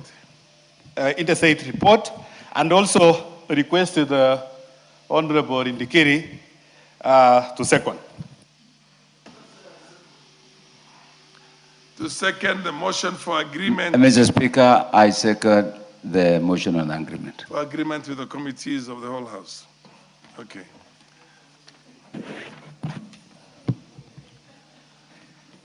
Honorable members, order. Mishimboko, order. Honorable members, I propose a question which is that the House do agree with the committee in the said report.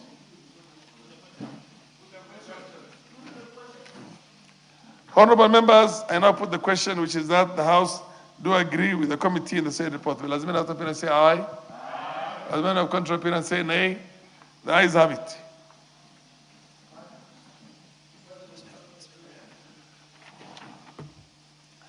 Honorable members, the time being 7:04 p.m., this House stands adjourned until Tuesday, the 30th of June, the year 2026, at 2:30 p.m.